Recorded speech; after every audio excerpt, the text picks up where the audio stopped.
the story begins with a group of people living their lives normally in a busy city. In the middle of so many people, a woman carries her things, walking in a hurry. The girl sighs, complaining that the bag was too heavy. She was already stressed because she was waiting for someone who hadn't arrived yet. The young woman was thinking about how she would torture the guy when they met, when her arm was pulled, and a friendly guy apologizes for coming close so suddenly, but he had seen the protagonist earlier and needed to say that her eyes were very pretty. Besides that, the girl had a cheerful aura, but before the stranger could finish the compliment, the girl cut him off, saying she was Taoist, and because of that wasn't interested in other beliefs. Of course, it was just an excuse to get out of there. And before he could say anything, our protagonist runs away quickly, until she sees a group of very peculiar people.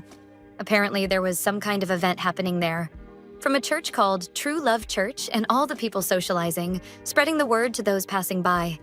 And it didn't take long for them to notice the protagonist's presence, who soon realized she shouldn't have just run anywhere like that. Two ladies come closer with the excuse that they would love the girl to visit their church, offering some kind of coffee. But it was clear they wanted to convert the girl at any cost. Trying to get away from this, the girl says she already went to church and that Jesus was her Lord, which surprised the ladies. And one of them asked which congregation she attended. But all the girl says is that they wouldn't know the church, and she runs away again from those crazy women. The girl runs as if the devil was running from the cross. Meanwhile, she thought about all the religions and gods in the world, from Buddhism to Hinduism to Catholicism and Christianity. For her, it even made sense that they existed.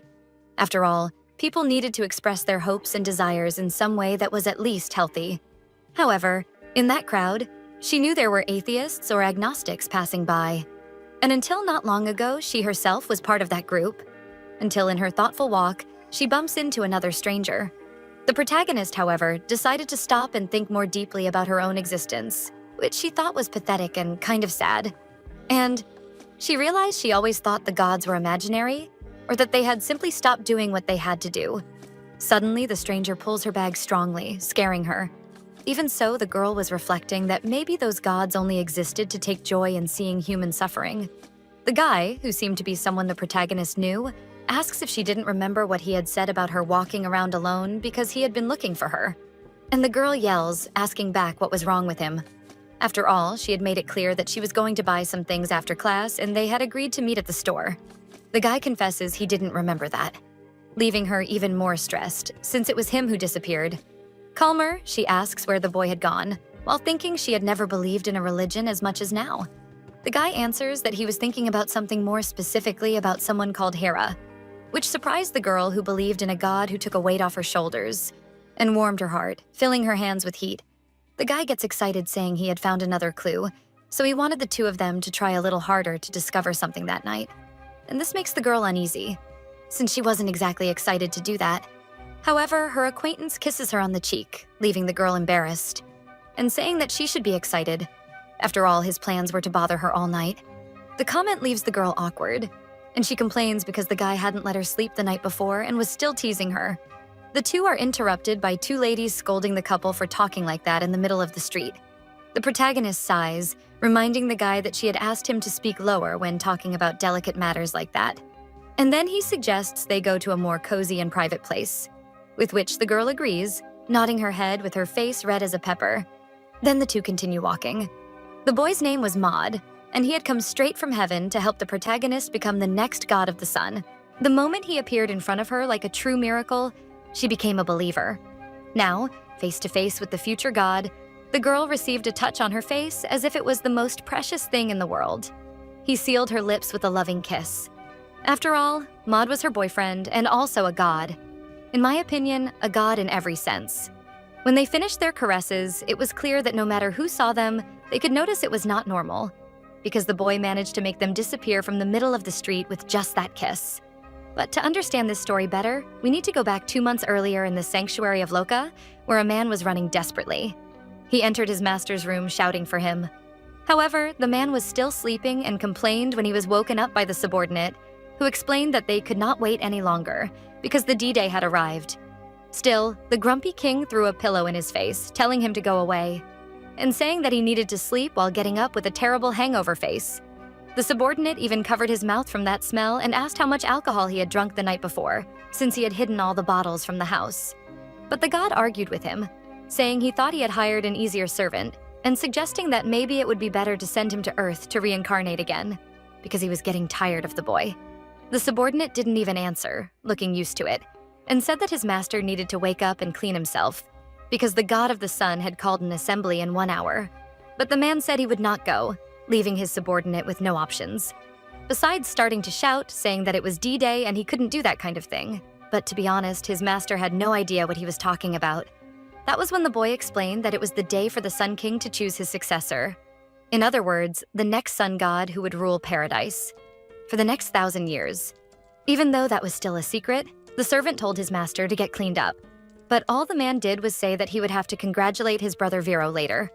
And looking for his wine bottle, he commented that maybe he could ask for better drinks once the boy became a god.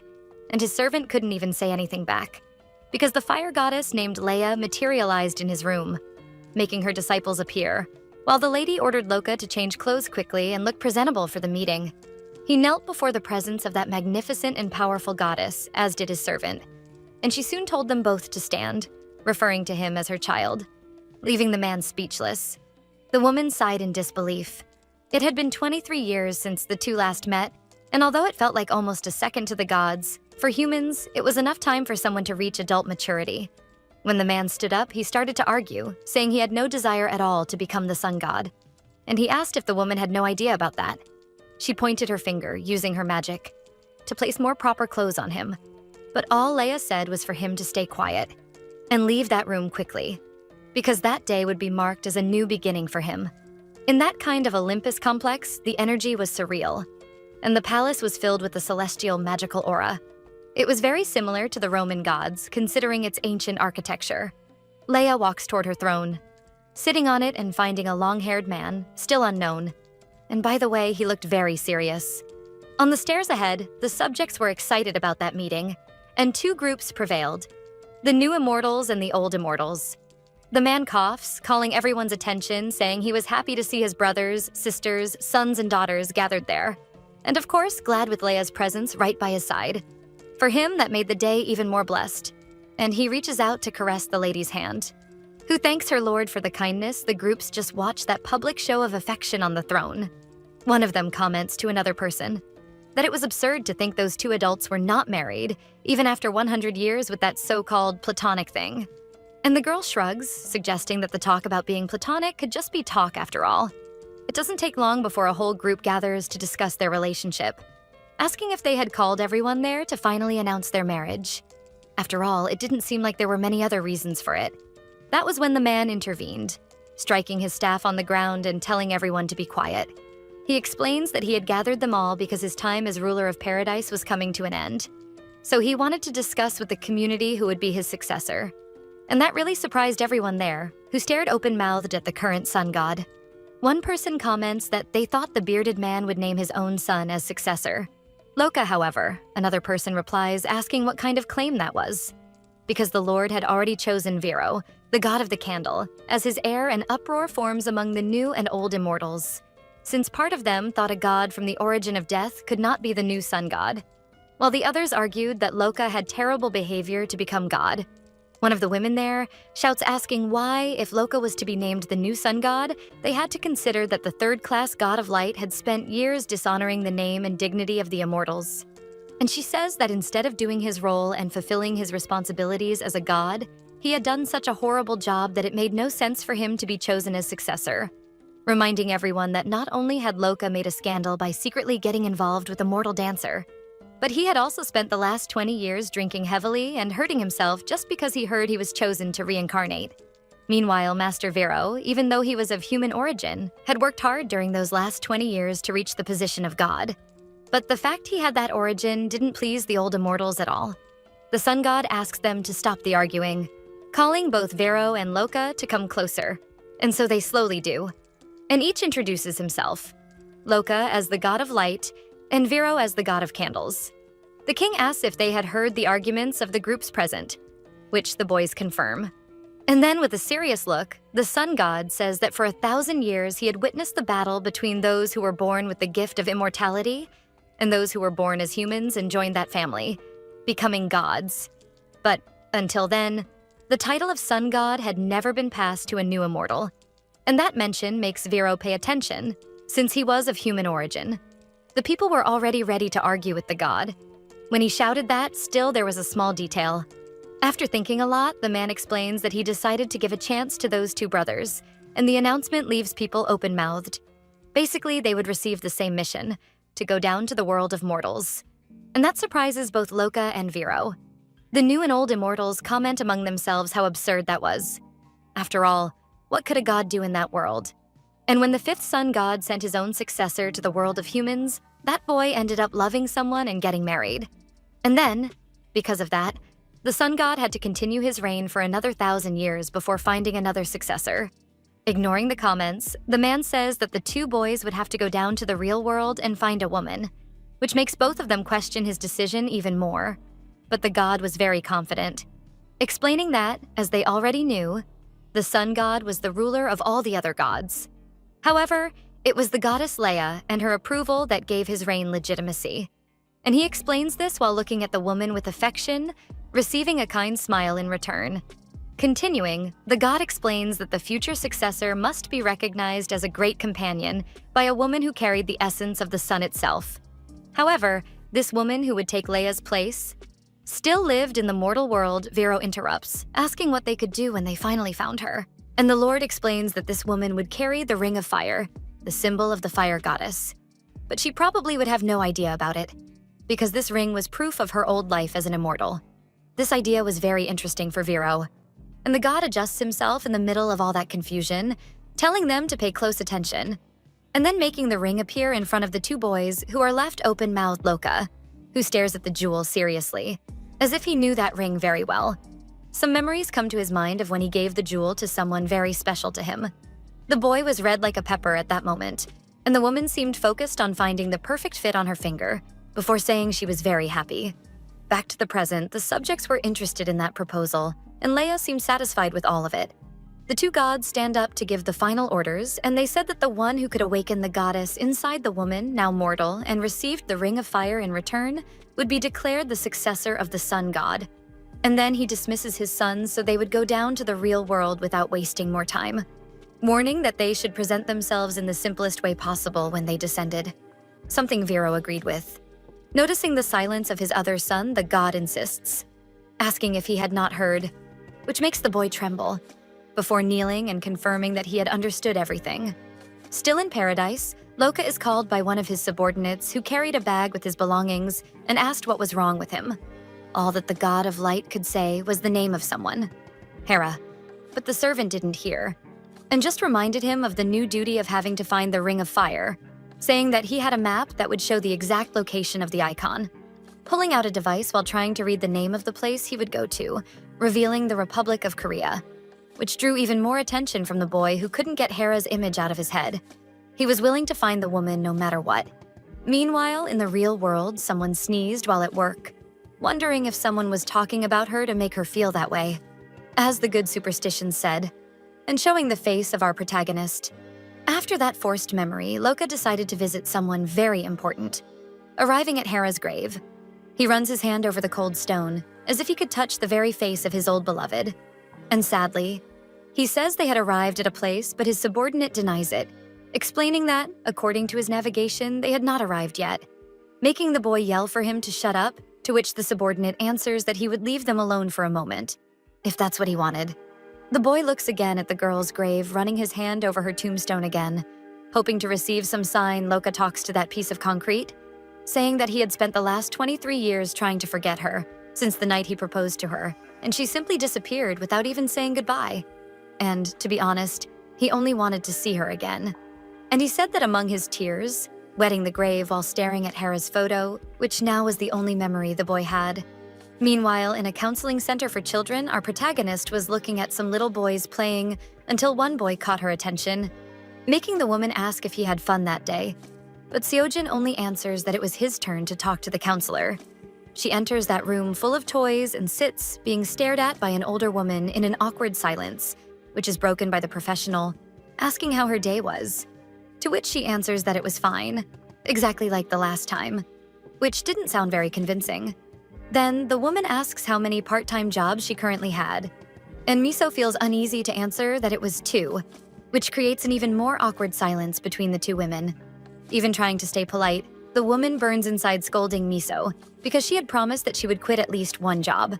Ashamed of her real situation, she explains that in fact she was in 3 jobs, but she would surely find one to quit. The woman seems disappointed, sighing while trying to scold the girl. She explains that it was exactly for this reason she insisted on meeting the young woman after her sessions with Seojin, and she explains that this amount of work also influenced and affected her nephew, which was something the protagonist knew and felt ashamed of the reality. Writing it down on her file, the professional asks if the girl was still having trouble sleeping, which she confirms, and then asks how she spent her free time. To which the girl answers, she explains that normally she watched some movies, positively surprising the woman. Then Miso explains that as soon as they ended, she played them all over again and again, endlessly, which was a little worrying for the lady, who asked what kind of movies she liked to watch, leaving her a bit embarrassed, but the woman answers that normally they were movies like Harry Potter and nerd movies like The Lord of the Rings, The Return of the King, The Two Towers. A little worried about the mental serenity of that girl in front of her, the doctor asks if she didn't prefer to continue that conversation in the next session. And Miso doesn't think twice before accepting that proposal. She walks slowly through the corridors, observing the world around her. Thoughtful. Miso Lee, our girl, had turned 23 that same year. And the child she always took care of, her nephew Seojin, Ion, went with her 4 times a year to that place.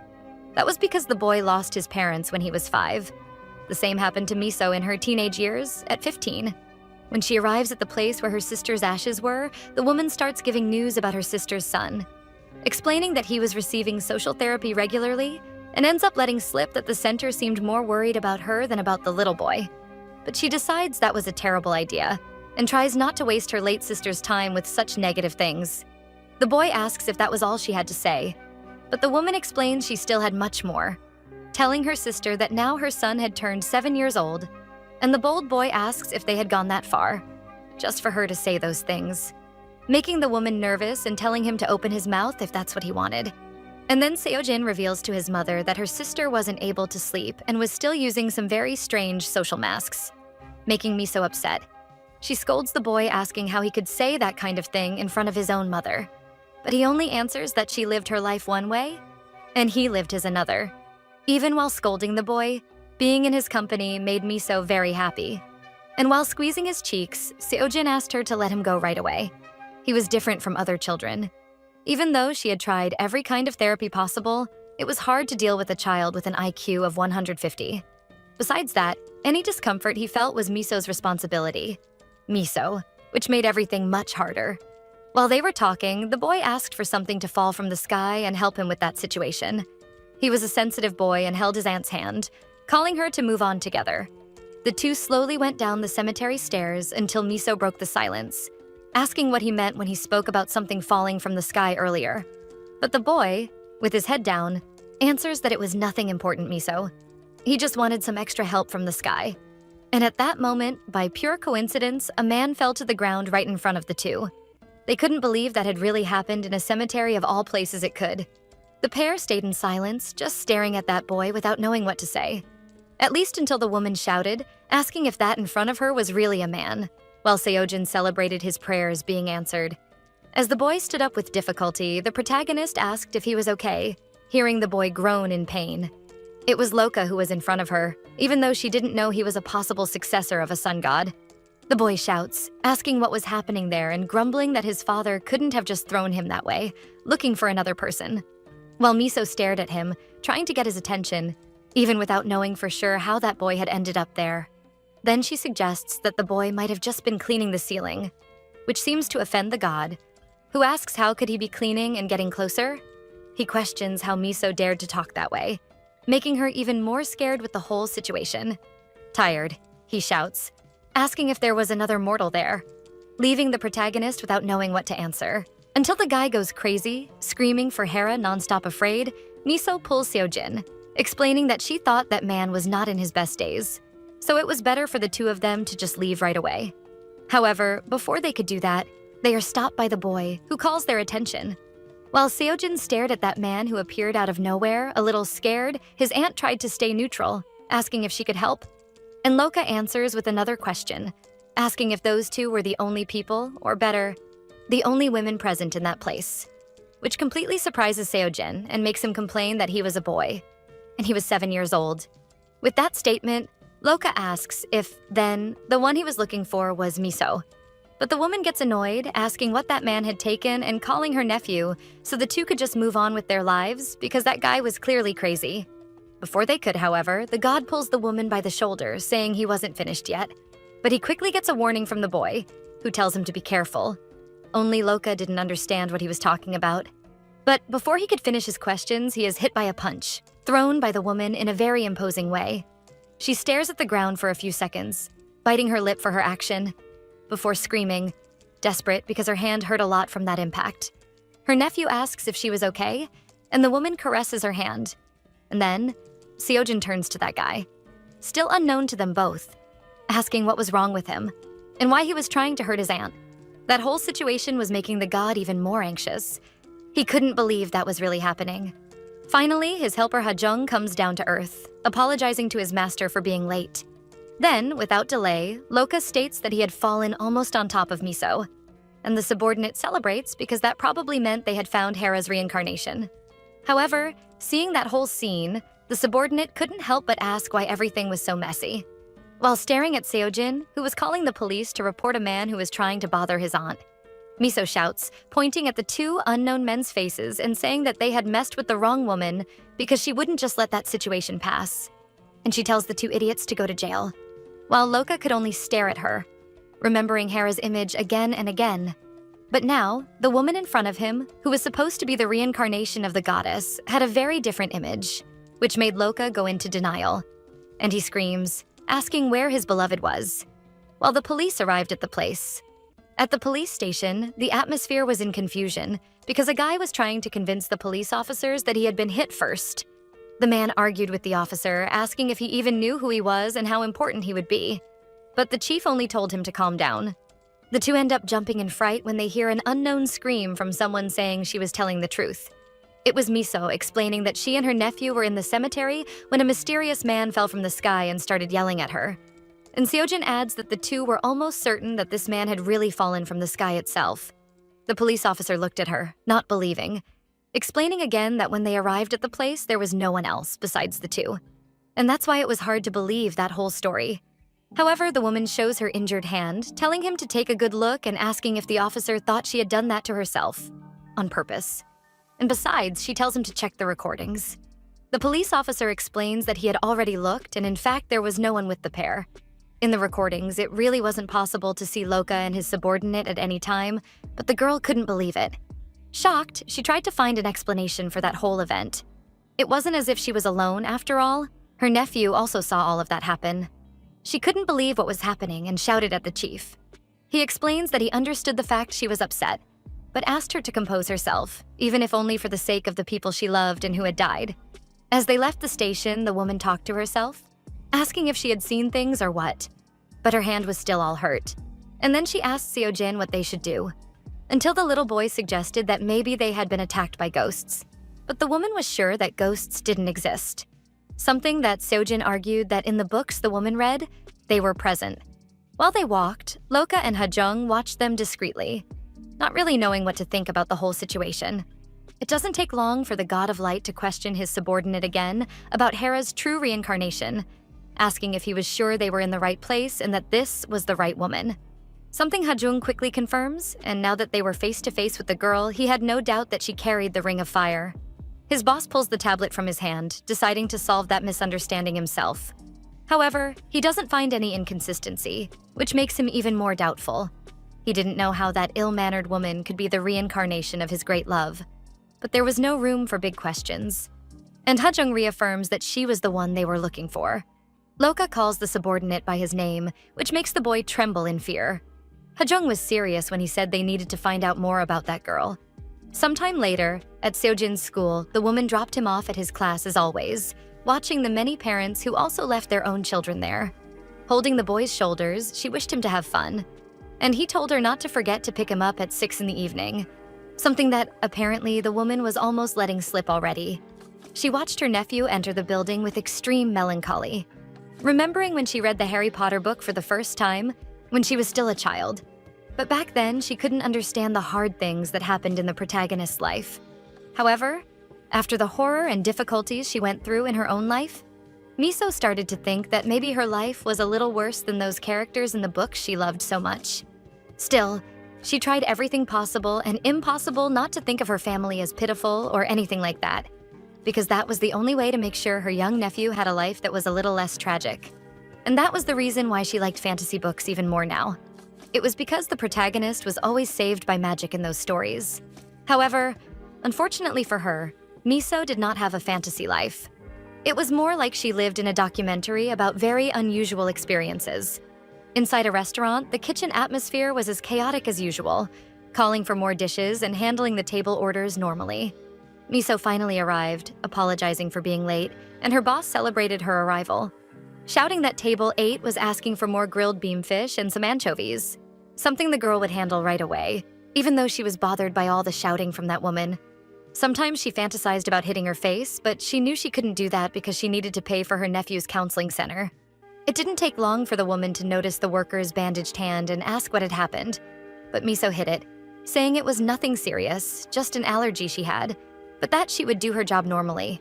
While saying this, she only prayed not to be fired because of such a small wound. She was getting more and more bothered by the results of her interaction with that mysterious man. She even started to feel angry at him. She slowly entered the kitchen to ask if the order for table 8 was ready, but the cook explained that only one thing was missing.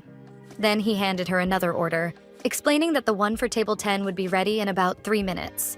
The girl thought of thanking him, but noticed that cook looked very familiar. She just had no idea from where. She thought for a moment while the boy went on with his tasks, until she shouted at him again, saying that he was the boy from the cemetery. Meanwhile, in paradise, more specifically in Vero's room, a girl approached the god who explained that if she kept coming there all the time, her father would get a very wrong idea about the two of them. But the girl ignored him, asking when he would leave, explaining that Master Loka had already gone to the mortal world along with the navigation system. And the boy found it curious that Leia had given that device to her son. And the girl explained that she didn't know if the boy knew about the system, but she was sure his servants did. Then the boy asked if the current sun god knew about the existence of that system. But the girl didn't know that part. She only knew about Leia's help in this case. However, she was interrupted by the boy who stood up, saying he didn't want to hear about those things anymore, leaving the girl desperate until she grabbed him, saying she was very worried. He came closer to Sion to ask why she was so worried, and stroked her hair while the girl tried to compose herself and catch her breath to answer. However, she bit her lips, changing the subject and saying that it wasn't important. But she swore she would help him become the sun god without a second thought, something that seemed to make him very happy. After all, he came very close to the girl, saying that the two of them had a great agreement. And finally, he kissed Sion, who even tried to scold him for a moment, but was taken by the boy. She enjoyed that moment between the two, emotional. While Vero only thought that, before going down, he needed to do something very important. Inside the restaurant, Miso's boss yelled, asking what had happened and what was wrong with the girl. The woman was very angry, wanting to know what Miso was thinking by shouting in front of all those customers. And she didn't even let the protagonist explain what had happened, complaining that her worker already knew business wasn't going very well since a YouTuber complained about the rude service in the place. And now Miso wanted to cause another scandal there.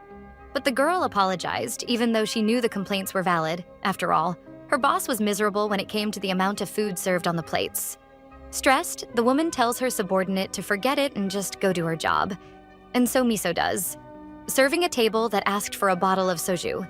They also wanted some boiled eggs and something else that Miso didn't even hear, because she was too busy trying to understand what that mysterious guy was doing in her workplace. The next morning, in a corner cafe, the girl got ready for another shift. She had huge dark circles under her eyes and grumbled about how much she hated her life. After putting on the uniform, she could only think that morning shifts were always the worst, especially after only getting 2 hours of sleep. While yawning, her coworker warned her to be careful not to end up forcing her jaw too much. Realizing who the coworker was, the woman screamed. It was the same guy from the day before, who had even been at her other job. And because of that, she started shouting, trying to find the right words to ask what he was doing there while Loka pretended not to understand. She noticed a small detail on his clothes. The name printed on the tag was Mod, definitely not common around there. Then the guy explained it was because he was a male god and asked if she had a problem with that. His answer made the girl even angrier. She didn't understand why the guy was messing with her like that and even questioned his mental sanity. But she had no time for that, because a line of customers was waiting. And the guy called her attention, saying they were just waiting for her, which brought her back to reality. Later, in one of those co-working cafes, the girl was getting ready for another shift, apologizing to her boss for being late because of the traffic jam.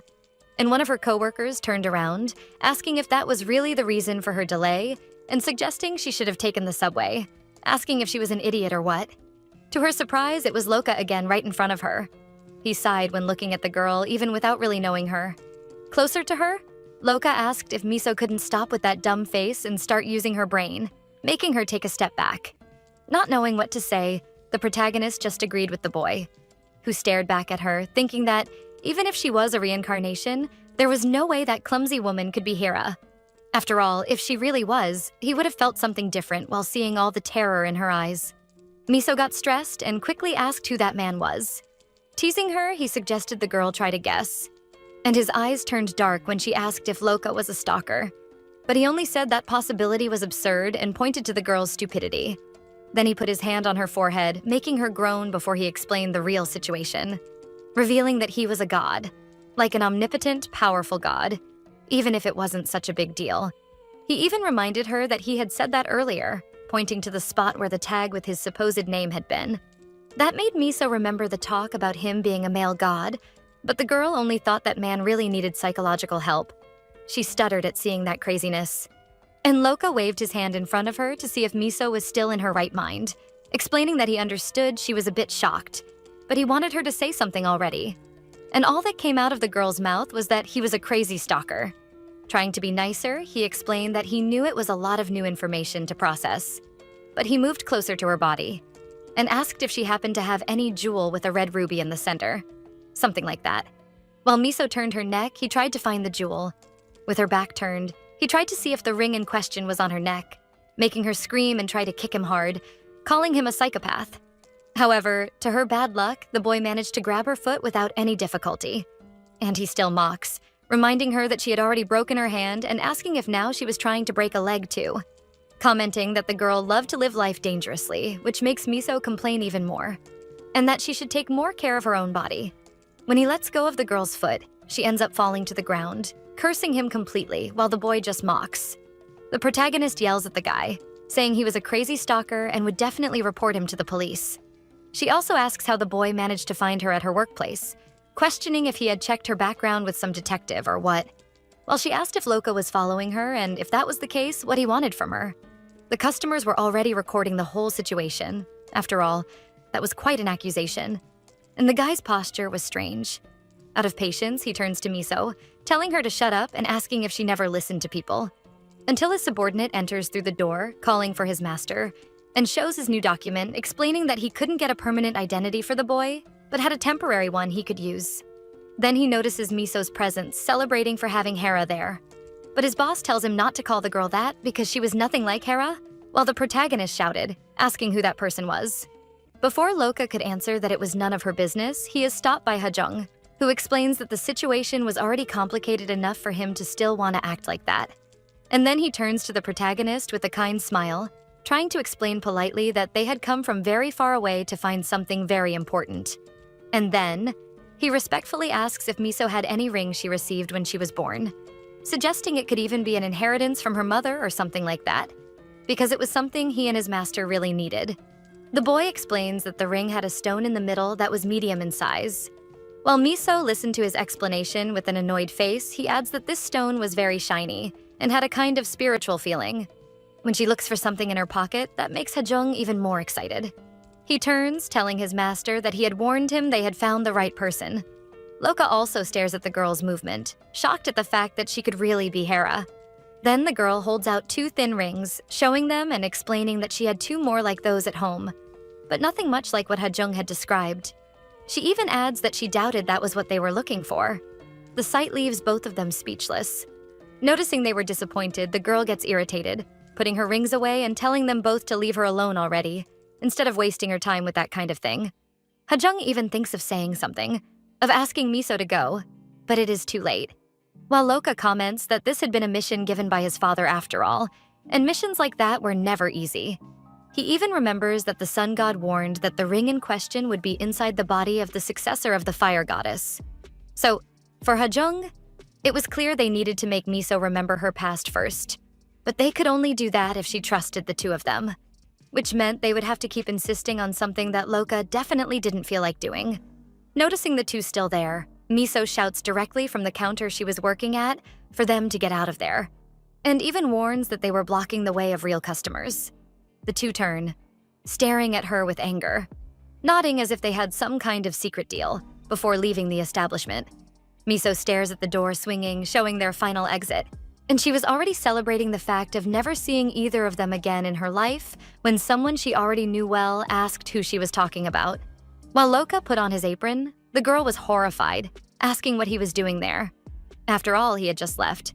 But the boy explains that he worked there too, and if she didn't believe his words, she could call their boss, making her scream even more in disbelief. As the day went by, Miso was only getting more surprised by that boy's skills. First, because he served with a speed worthy of a god, and then because the boy was extremely precise. And of course, his perfect cleaning skills. With all that concern, the girl crouched down, dialing on the phone to make a quick call. When her boss finally answered, she tried to explain that she had already arrived but before she could finish, her boss interrupted, apologizing for forgetting to let her know that a new employee was starting that day, which caught her by surprise. The man went on explaining that the new guy studied at a nearby college and his routine fit perfectly with the cafe's hours. And since he said he could start right away, he decided to hire him. But Miso couldn't believe that strange man had really told the truth. Worried, she asked if hiring this new boy meant she was being fired. But her boss reassured her, explaining that the boy was the son of one of his friends and planned to open his own co-working cafe. That's why he decided to show him more or less how things worked, but she didn't need to worry. Stuttering, the girl tried to argue with her boss that the new boy was really strange. Something that didn't surprise the cafe owner, because to him, for sure Loka was not normal, and that caught the girl's attention. While she observed her new co-worker, the man explained that he had interviewed Loka earlier that day, and she should be thankful for the favor, because the boy was really handsome. Almost like a god, according to Miso's boss, who was now very busy watching the movements of the stranger who fixed a light in one of the rooms with a snap of his fingers. He ended the call, asking the girl to take good care of the new coworker, and she tried to hold him a little longer without success. She was scared, looking at what Loka had done, because that light had been broken for a while, and she had thought of replacing it, but ended up forgetting. While he moved on to another task, Miso stared at him, running discreetly into the room that was now lit. She stared at the light in disbelief, remembering how it only took a snap of fingers for the boy to fix it. She couldn't stop wondering if that was really real. So she shook her head as if expecting her thoughts to fall out and questioned her own sanity. After all, that had only been a coincidence. Either way, she needed to know what was wrong with that guy. It was very strange for someone to come up to you and ask specifically about a ring. Either way, she was sure she didn't like that boy at all. Meanwhile, Loka was also thinking about her, staring loosely at Miso's back, and biting his lip as he thought that she was indeed the reincarnation of someone he loved so much. Flashbacks of his story with Hera came to mind. Of the two, face to face, in paradise. That day, the woman was surprised by the call of the god of light, asking why he wanted to meet her in secret. And he answered that he needed to do something very important, gently pulling the girl's hand, which she gladly extended to him, until the boy made a beautiful ring appear in his hands. Before asking if she would accept that jewel, sealing their bond once and for all and marrying the boy, Hera stared at the ring for a few seconds, left speechless with those words said by her beloved. A little impatient with that silence, Loka insisted, asking please. And then the woman grabbed him with great joy, unable to believe it. But now that he was side by side with the reincarnation of that same woman, he couldn't feel anything but strangeness while she ate a bag of chips. Noticing she was being watched, she told the boy to stop and asked if he didn't have some work to do or something like that. But all he said was that he couldn't believe she was Hera. The woman angrily replied, telling him to have a bit of respect for someone who was a coworker now, and asked what a Hera was. The boy asked if she didn't watch TV to not know Hera Hong, even questioning if the girl was really Korean. Miso paid some attention to that name, trying to remember a Hera Hong. That was when something came to mind, and she asked if he was referring to the actress who had died 20 years ago. And if that was the case, it was at least strange that Loka was after a dead person right now. Taking the chance, the girl asked again how he had found her job and what exactly that crazy boy wanted from her. He came clean, explaining that even if it was hard to believe, Miso was the reincarnation of Hera. Or at least that was what he and Hajong thought. And he explained that the woman in question was in line to become the new goddess of fire, which, theoretically, meant that Miso was next in line, possibly. And this makes the girl widen her eyes, before the awkward silence hangs over the two again, until the god turns, annoyed, asking what he was doing, saying those things, something Miso was also asking herself. He speaks again, being honest that not even he believed this could be true, but explains that the map led him to her, and maybe he could trust that. And his comment makes Miso ask what map he was talking about, something he doesn't answer. In fact, the god explains that he needed to get that ring of fire that resided inside the girl because he needed the jewel to become the next sun god, which meant he couldn't leave the girl's side. Each comment he made left the girl even more disbelieving. This time the argument she used was that he could just be a webtoon author, because it wasn't possible that his head was working properly after so much craziness. That offended Loka, but he tried not to get stressed, saying that either way they would find out the truth soon enough. Changing the focus a little, the boy asks if there was any wine around because he couldn't deal with that whole situation sober. But the girl asks how he could even think about drinking during work hours, until their conversation was interrupted by a call from Seojin's school, which caught Miso by surprise. She answers, introducing herself as the boy's aunt. And on the other end of the line, the teacher shouts, saying that something had happened to him. The girl runs while grabbing her things, screaming when she finds out the little boy had hurt his mouth. She asks several questions, wanting to know if it was a burn, if he was bleeding, and what had happened, besides asking which hospital the boy was in. When she found out, she realized she was in trouble because it would take almost an hour to get there. Even so, the girl assured the school that she was on her way, while Loka watched all her movements. The girl pressed the elevator button compulsively as if that would help it come faster. She didn't know how that could have happened to her nephew. Finally, the elevator arrived, and when she entered, she pressed the button for the first floor repeatedly, just like she had done outside, hoping that giant metal box would hurry. However, before the doors closed, a hand stopped the elevator, making Miso scream. It was Loka, and his approach left her outraged, telling him to get out of there. However, while she pressed the buttons, he explained that the boy was in an X-ray, which was on a different floor from the one she had pressed. But she didn't know what he was talking about and insisted that he get out right away. However, the door closed and the two were alone in the elevator. The girl was out of words to curse that arrogant boy, but she couldn't because she burst into tears thinking of her nephew's well-being. Finally, the elevator reached the first floor, and like before, the girl wished things would happen faster because of her desperation. When the door opened, she got a scare. That was because she was facing the hospital and no longer the cafe where she worked. As the door closed, the boy explained that he had heard it took a whole village to raise a child. But besides that, it was good to have a touch of God. The elevator arrived at floor B2, and the girl kept amazed with all that, just watching the empty hallway. And Loka said that, at that moment, it was even better to have a divine touch in her daily life because the girl needed it more than ever. His words touched Miso for the first time, and she looked at him not knowing what to say. Meanwhile, in the medical center, things worked normally, with patients going here and there. At this point, Miso had already managed to get to her nephew's room, who was resting. Even alone, she grumbled that it was all her fault after all. She always had to keep the boy at school until late. The boy had gone to the school kitchen to get a snack, which made the girl ask if his teachers weren't even feeding him. But at that moment, Seojin woke up, explaining that it wasn't their fault. And that scared Miso, who jumped from the chair while the little boy added, saying that everything was very tasty, especially the spicy rice cakes, which now he wanted more than anything. Miso said she could get some, but asked her nephew to stay quiet because the burn in his mouth was already really bad. A nurse entered the room, saying it was time to change his bandage. So Miso suddenly stood up to leave the two alone for the procedure, but ended up bumping into the tray the woman was carrying, dropping the whole kit on the floor. The nurse worried and asked if the woman was okay, but Miso explained that it was no problem and that at this point in her life, she was almost a specialist in accidents. Even so, the woman insisted that she take a look at the injury on her face. However, the protagonist reaffirmed that it was nothing serious and ran away, because she didn't want her nephew's treatment to take even longer for something that barely happened.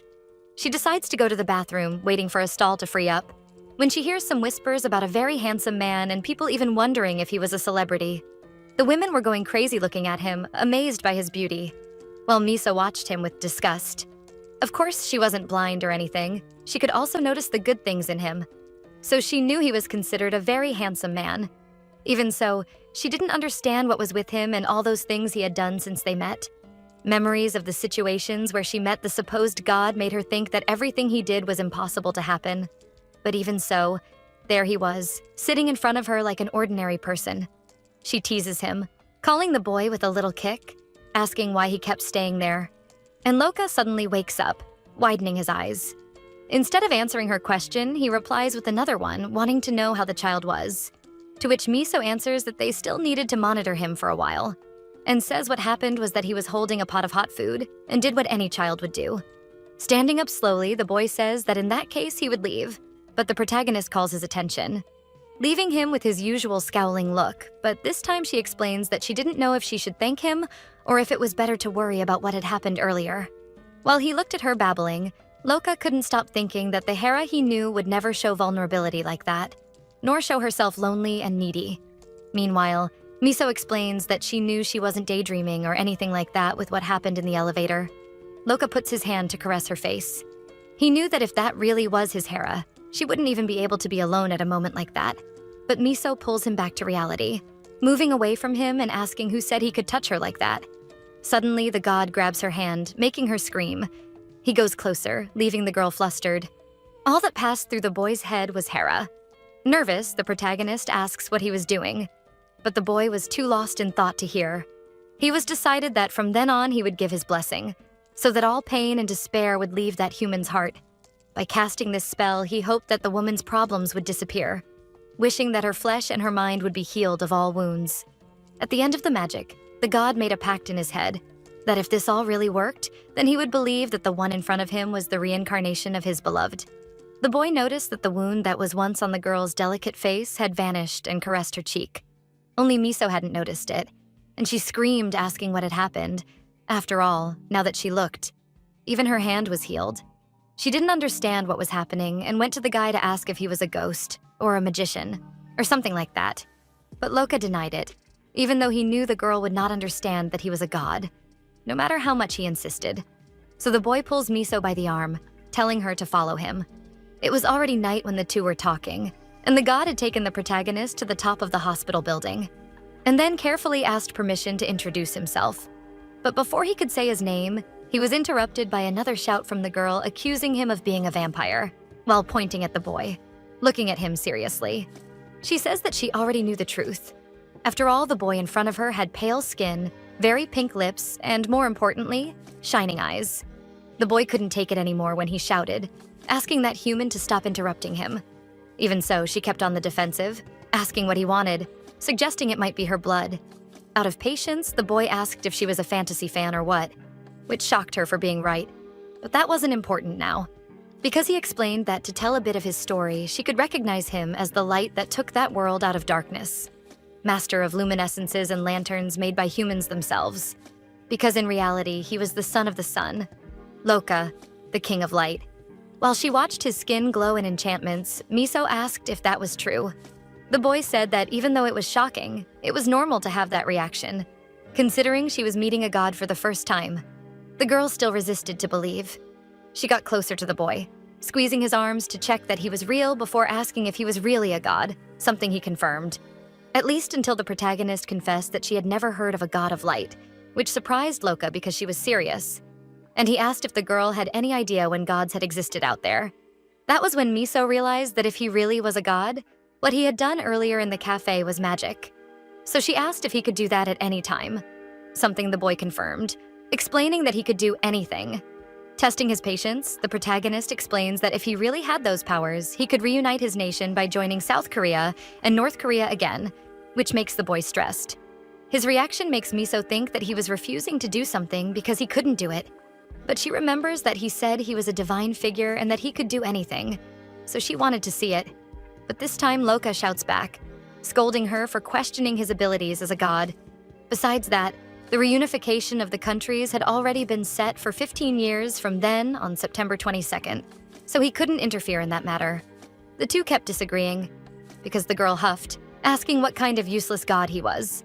After all, bringing peace to the real world should be an easy task for a true god. Then she insists, telling Loka to create a world without war or hunger, and her eyes widen. Before he bites his lip, trying to hold himself back.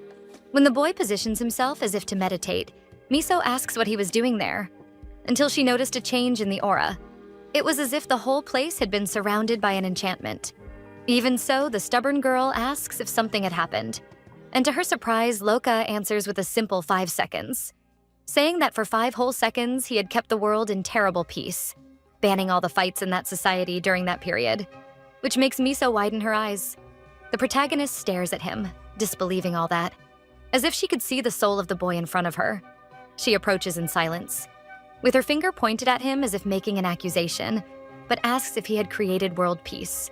Meanwhile, without patience, Loka throws it back with another question, wanting to know if he needed to repeat what he had done or what. Even so, Miso didn't believe and spoke to the boy as if he was completely crazy, suggesting that there was something wrong with his brain, and leaving the god a little offended with the possibility of her not believing his words. But for her, there was no way. So he steps closer, telling her to explain in a rational way how the two had arrived so quickly at that hospital, or how he fixed the cafe light so fast earlier. And the girl is left speechless. He keeps mentioning the scratch that just a little while ago was on her face and simply disappeared, leaving her scared. She steps back, saying she didn't know exactly how to explain it, but surely everything was just a big coincidence. He stared at the protagonist seriously, as if tired of all that, while she asked herself if that scowling boy could really be a god. She asks why Loka was staring at her like that, but before she could finish, he answers the question she asked in her own head, reaffirming that he really was a god. And he explains that even if her doubts were understandable, he was starting to realize that the girl was finally understanding the situation. That terrifies her. And Miso asks if the boy had just read her mind, to which he answers that he could do it as if he were reading a book. He could see her past memories, but not all of them. The girl keeps stepping back until she hits the wall. She is tricked by Loka, who explains that he was a god and not a demon. And because of that, he wasn't there to try to hurt her. Trembling, the girl asks why he was there then, but he had already answered that before, reminding her that she had the ring of the next goddess of fire and he needed it, leaving her speechless when he showed the jewel's original form. Then, the god explains that all she needed to do was remember her old memories. That is, the memories of her past life. And even though it seemed hard, it wasn't that difficult. He gets closer to her soft hair and makes it clear that he only needed a few things from the girl. Noticing Miso's state, he asks if she was scared, making it clear that he knew it was too much information for any human to accept. And he whispers in her ear an apology, even though she had no choice. After all, he was the god in that situation, while the protagonist was only a human. In the most anticlimactic way possible, the girl's phone rings, interrupting their conversation. It was her co-working cafe boss. She answers desperately, responding to the questions about the register, and apologizes for the fact that no one was watching the shop. Then she decides to be honest and explains that she was at the hospital at that moment. Before she finishes her explanation, the boy turns his back, grumbling before disappearing into the air. The girl couldn't believe that had just happened. That was very different from what had happened between them in the elevator, where the doors opened and closed. Now he had just vanished. Meanwhile, far from there, some birds circled stone buildings, flying quickly with the presence of someone hooded. It was Voadimir, alone and in disguise. He saw a house made of simple wood, and when he heard movements coming from it, he hid behind one of the stones. From inside the small building, a scary man came out, walking slowly. The door of the house glowed as it opened, and another person who was sitting at a table grumbled, asking if the visitor didn't know how to knock on the door. At least until he realized who it was, greeting his master Voadimir and asking what he owed the pleasure of the visit to. And the god greeted the reaper, commenting that he looked well. The long-haired man asked what brought that god to such an uninhabited place. After all, a man like him had better things to do. Voadimir commented that it was impossible for the reaper to hide the truth and asked right away if he had a new informant. Something the man denied, apologizing, but that didn't matter to the god of candles. In fact, what really mattered to him was to make it clear that the reaper had failed. He had a face like a psychopath while asking if the man had forgotten that he was supposed to bring Hera down there. To hell. The reaper tried to explain what had happened, but he was interrupted by the master, who made it clear that in that case there was no reason to continue with their deal. And then he said that as soon as he became the new sun god, the man would receive nothing more from him. The reaper tried to explain that this was out of his control, catching Vodamir's attention. But the redhead turned to him, asking why he was saying that only now after 23 years since he gave the orders. The man's boss appeared, saying that they didn't waste time with his tricks, and saying that if the god already knew that Hera was alive in the mortal world, he wanted to know why he was there now trying to confirm that information. And seriously, he asked the god if he had come to make a new proposal. This approach from the Reaper Master put an ironic smile on the boy's face, who agreed after all a new deal would be great. Meanwhile, inside his palace, the sun god was hearing shouts and more shouts from some people saying that regardless of the reason, it was wrong to use powers in the presence of a mortal, while another argued that it had only been 5 seconds, and it was absurd to refuse only that time of peace in the world. But it wasn't about their wishes that they were talking, but about the fact that there was a limit between interactions between gods and humans, and that had crossed the line. The argument was angry, and a boy commented that everyone already knew Loka around there. But he was interrupted by a girl asking how a low-class god could use those powers when those who were in higher positions would never dare to do such a thing, because a god couldn't lower his guard and expose himself like that in front of a mortal whenever he wanted. Besides that, one of the girls argued that it was impossible to accept Loka as the new leader if he kept acting like a clueless madman. And the new immortals were shocked to hear the woman shout that Loka had no right to be an heir. The fight only continued. On one side, they said to shut up and remember whose son he was, and on the other, that was just another reason to raise expectations about the boy. Finally, the sun god intervenes, telling them to stop that, and asking what they were trying to say. Then the serious woman answers that Master Loka should be properly punished for breaking the pact of the gods, and therefore be disqualified as successor to the Lord's throne. The new mortals tell her to be careful with what she said, and were ready to curse her when they were interrupted. The current god states that what they were saying was true, so he would discuss the possibility of Loka being his successor a little later, but he is surprised by his son saying he should not do that. He enters the room slowly, and explains that as one of the chosen for possible succession, he had come to the palace to report something very important about the competition, which interests the god a lot, who asks him to say more. Then, taking off his hood, Vladimir explains that the blame for those events should not fall on him or his brother, but on his father, who becomes extremely angry with this public accusation. Even so, the boy keeps his posture, asking if the two could talk alone for a moment. That sudden appearance of Vero leaves his father shocked, and the man quickly asks, angry, why the boy was not in the mortal world, exactly as he had been ordered. Then the boy answers that, even though they were powerful gods, meeting a specific mortal was not a simple task, so he needed to prepare. With that statement, the sun god questioned if his son had in fact used that time to prepare. And the boy answers that he would be ready to descend to the mortal world as soon as his father made his decision. Something that leaves him a little lost, as he didn't know what he was referring to. That is when Vero reveals that his brother had already found the woman destined to succeed the goddess of fire. In fact, he had done it on his first day, as if he already knew her location for some reason. And this shocks his father, who quickly asks how that had happened. A question reinforced by Vero, before he suggests that his beloved goddess Leia had given a map to show the exact location of the ring to her favorite son. This accusation makes the sun god raise his guard, as if his wife would never do that. And with a mocking look, Vero asks if the man in front of him really didn't know about those things, and if he wasn't involved in this scheme. The son's suggestion offends his father, who shouts, asking what he thought he was saying.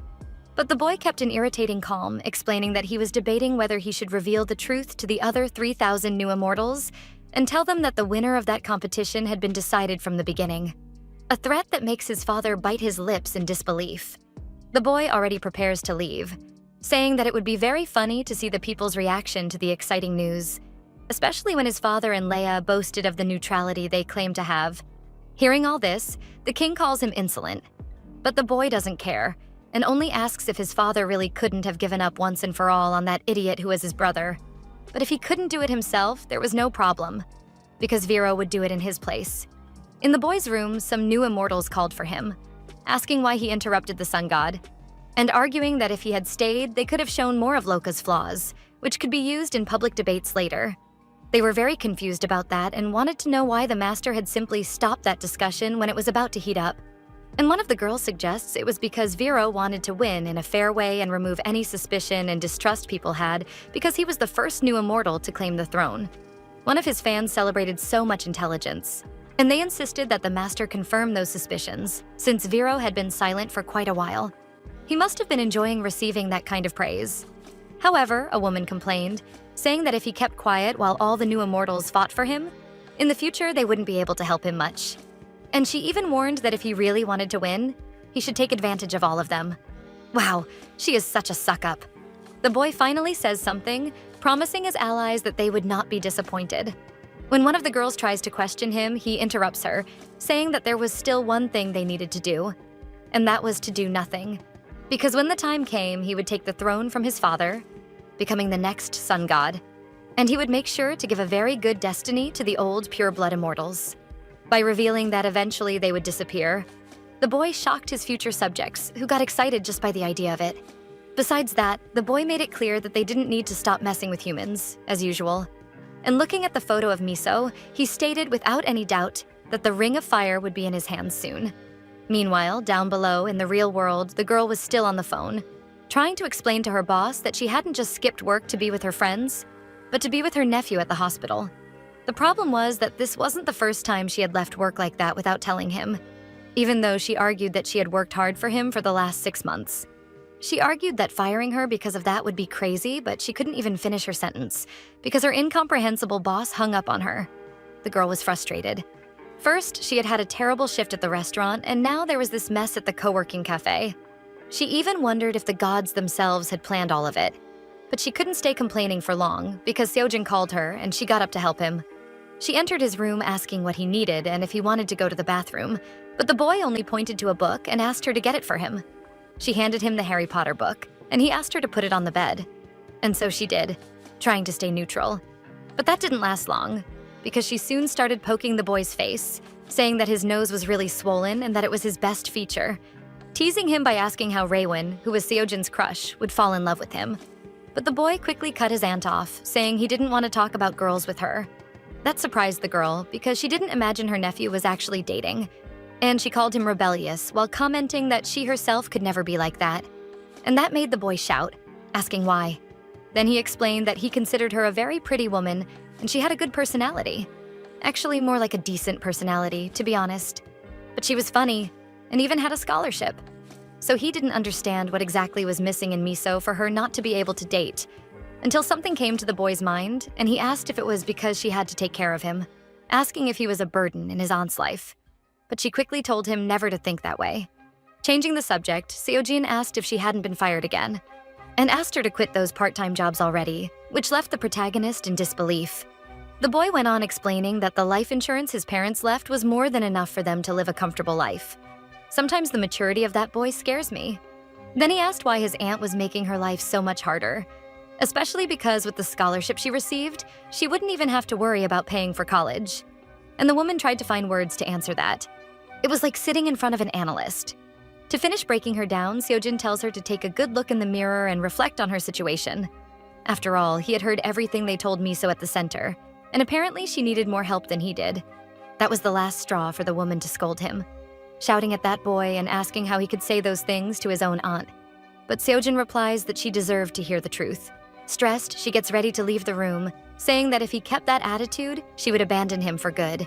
But like any stubborn 7-year-old child, Seojin shouts that she could go. After all, he didn't need Miso or her help. He was even already managing to read the untranslated version of that book. She even thinks of something to say back, but nothing would match the argument of her 7-year-old nephew with an IQ of 150. So she leaves through the door, fuming. She sits in the same place as before, outraged by that situation. It wasn't possible that her nephew had nothing better to do than put his own aunt down. She was so irritated that if Seojin wasn't already hospitalized there, she would put him in as a patient. Running her hand over her face, where earlier there had been a wound, a click wakes her up to something. Miso remembers that earlier, Loka said she should be healed of all wounds, and she wonders if that spell could also help her nephew. When she turns to look for that irritating boy, she finds Loka right behind her chair, staying in the same awkward silence as usual before shouting, wanting to know what the hell he was doing there. But the god covers his ears, asking why she was shouting. After all, it was Miso who had called him.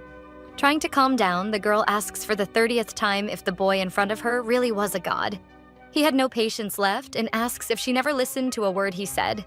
Besides, he wanted to know why she wasn't at work, because if Miso didn't go, he didn't need to go either. Looking at that guy, The protagonist wondered how a god could look so sloppy, offending the boy. After all, he could read minds, and that was something she wasn't used to. Trying to change the subject, she runs off and pulls the boy's arm, telling him to follow her. The two go to Seojin's room, who stares at that man seriously. And Loka does the same, arms crossed and with his usual bad mood. Trying to break the silence, the little boy asks who that was, and his aunt explains that the man was there to fix him. And she whispers to Loka that since he did that the day before, he could do the same thing, but he didn't understand what she was suggesting.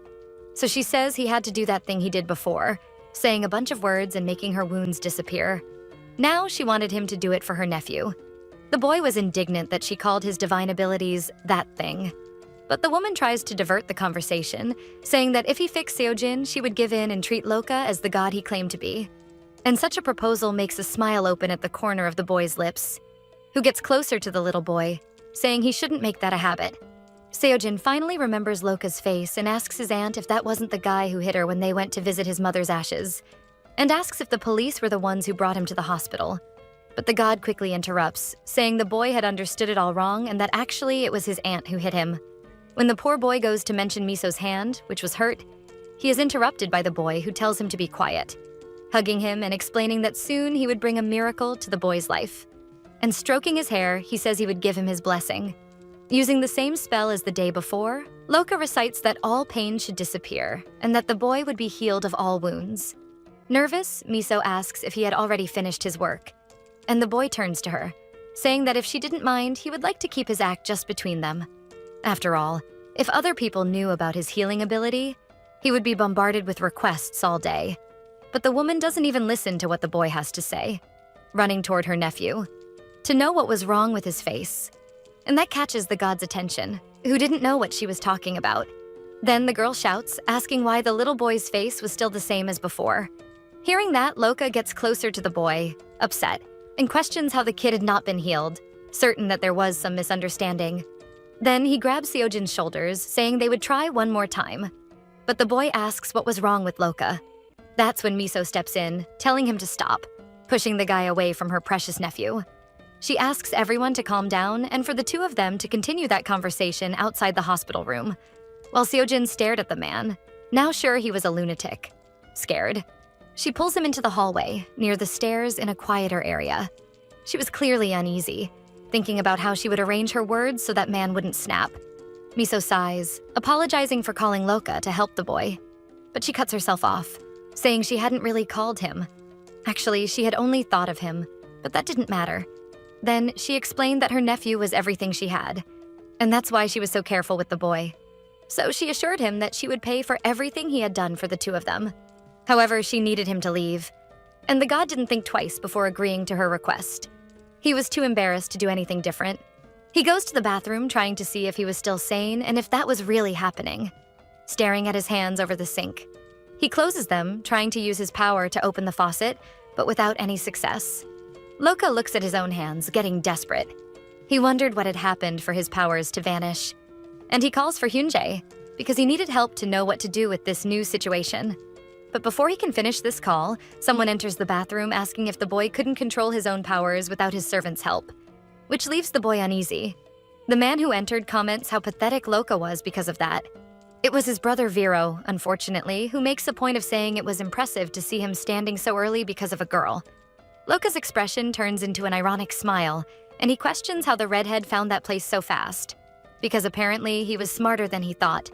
But the boy denies it, reminding him and revealing that he knew his brother had found that place using the navigation system the goddess Leia handed over to him. And getting closer to the god of light, he explains that he only followed him. That was a surprise for Loka, who stutters while asking if Leia was the one responsible for giving the system into Hyunjae's hands, something confirmed by Vero, who can't help but add that because of this, the boy was screwed. But that last bit catches him off guard, and Loka asks why he would be screwed like that. Then his brother explains that, as he must have noticed earlier, now he couldn't use his powers for anything. From that moment on, he would have to live like any other human and win Miso over that way. Earlier, when he revealed to his father that his brother was cheating, the old man told him to shut his mouth, questioning Vero about what his real intentions were with that report. Ironically, the boy acted like a rebellious teenager, commenting that his father had even more generosity than he thought. And then he asked if the man would make him his successor immediately. but that sounded like an absurd idea. And his face makes the god laugh, commenting that he didn't need to be so surprised. After all, he knew his father well and knew how he felt about the appointment for the last 200 years. However, what he was asking there was something very simple and even fair. He wanted a fair competition between brothers. Hearing this, the sun god says that in that case, the question to ask was different. And then he asks what Vero wanted from him. And that's how the boy managed to get exactly where his brother was on Earth. However, the god didn't simply abandon him there, but sent one of his subordinates to keep an eye on the boy 24 hours a day. He knew Vero well enough to know he would try to hurt his own brother because he was capable of anything. The king scolds Hyunjae, commenting that restricting Loka's powers was a punishment for him playing with magic without responsibility. However, he questions Hyunjae about how he could have been so careless with the navigation he had received. But the boy argues, saying he never told anyone about it. Regardless of whether he told or not, this had caused a headache for the sun god, who now had no choice but to guarantee whatever his other son asked, even though he still hadn't revealed what that would be. The subordinate looked at him worried, not really knowing what to think about his fate, while the king firmly stated that Vero would hide his true desire until the very last moment.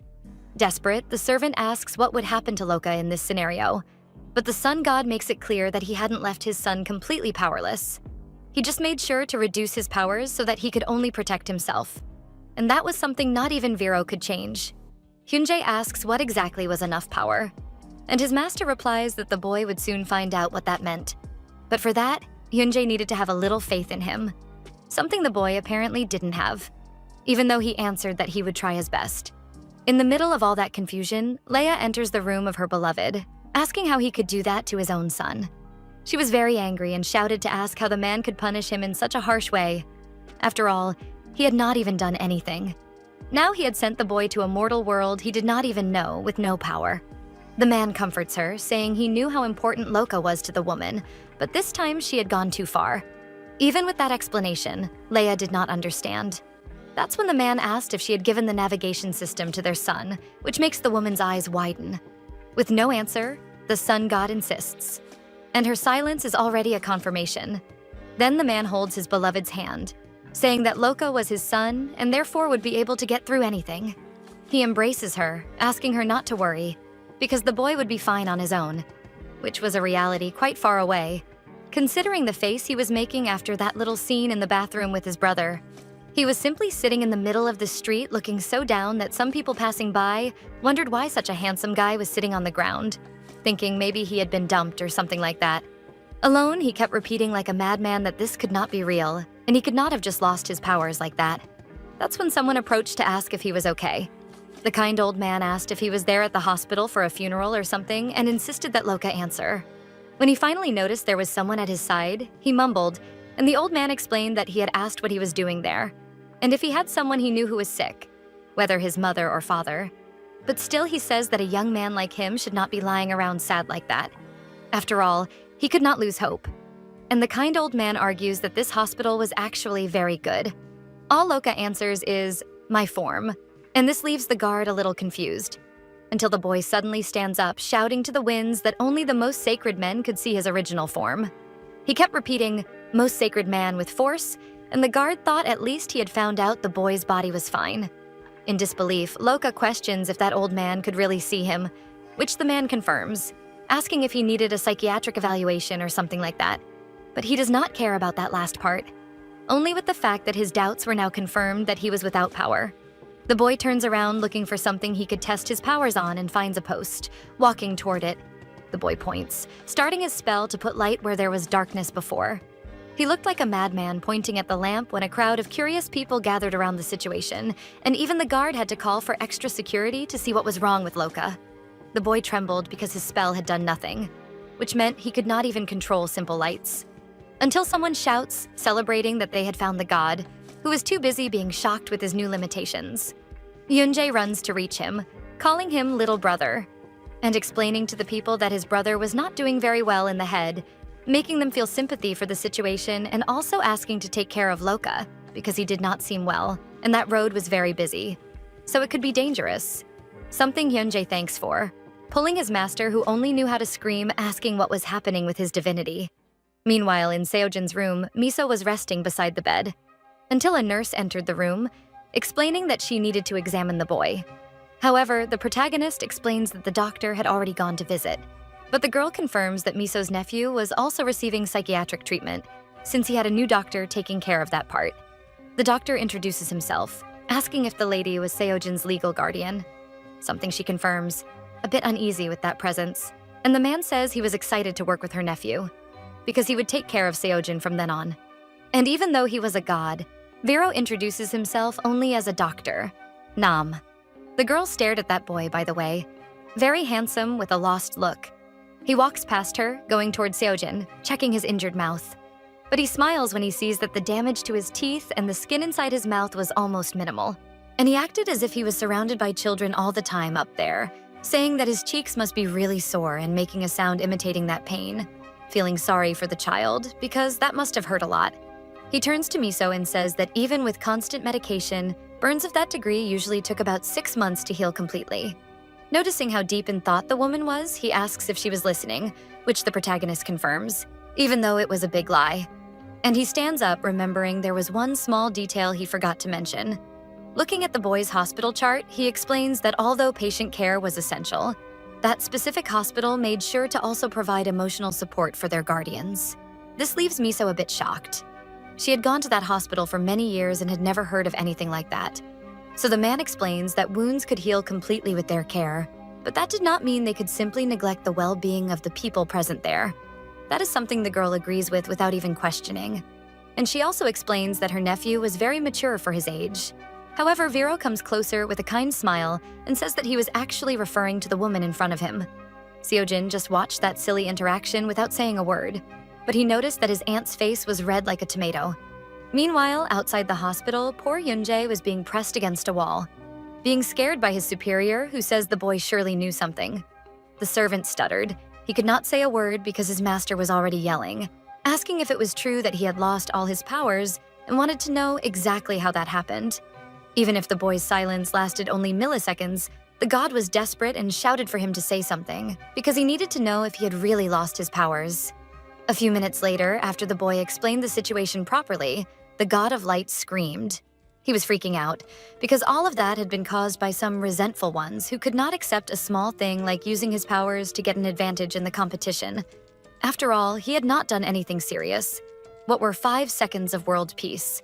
He did not even let Hyunjae say anything and ran out shouting, asking how that could have happened and what kind of god was stopped from using his own powers.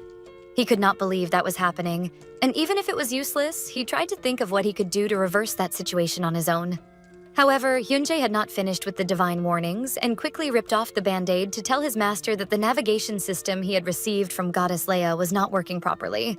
That managed to make the boy even more irritated, and he grumbled, saying he had not even asked for help in the first place, and that was definitely not fair. His servant says he understood how he felt, but it would be better to accept the situation and quickly come up with a plan to continue in the competition without more problems. But Loka shouts, asking how he could do that without his powers. After all, what was a god without them?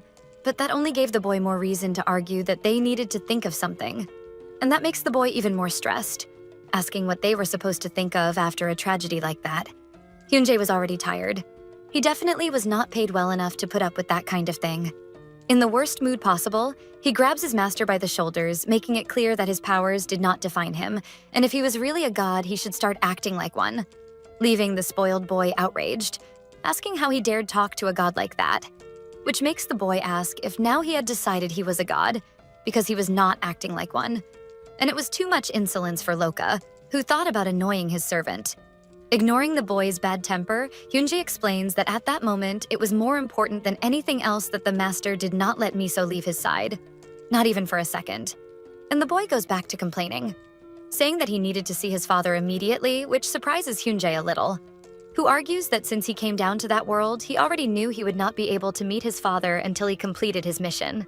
Even so, the boy kept denying it, even though the truth was right in front of his face. He could not believe that all of that was really happening to him. Then the servant went up again with the point that their only hope now was Miso, which made the boy's face even darker. Speaking of Miso, she was with the fake doctor who explained that her nephew's burns had not been very severe, but he had noticed from the history that he had already received psychiatric treatment. The girl shivered at this statement, trying to explain the reason for the treatment. Realizing that she was getting lost in words, the boy explained that she did not need to explain, because the hospital itself kept the reports. And she agreed as if she was no longer paying attention. Friendly, he explained that he would resume the psychiatric treatment after he noticed some improvement in the boy's burns.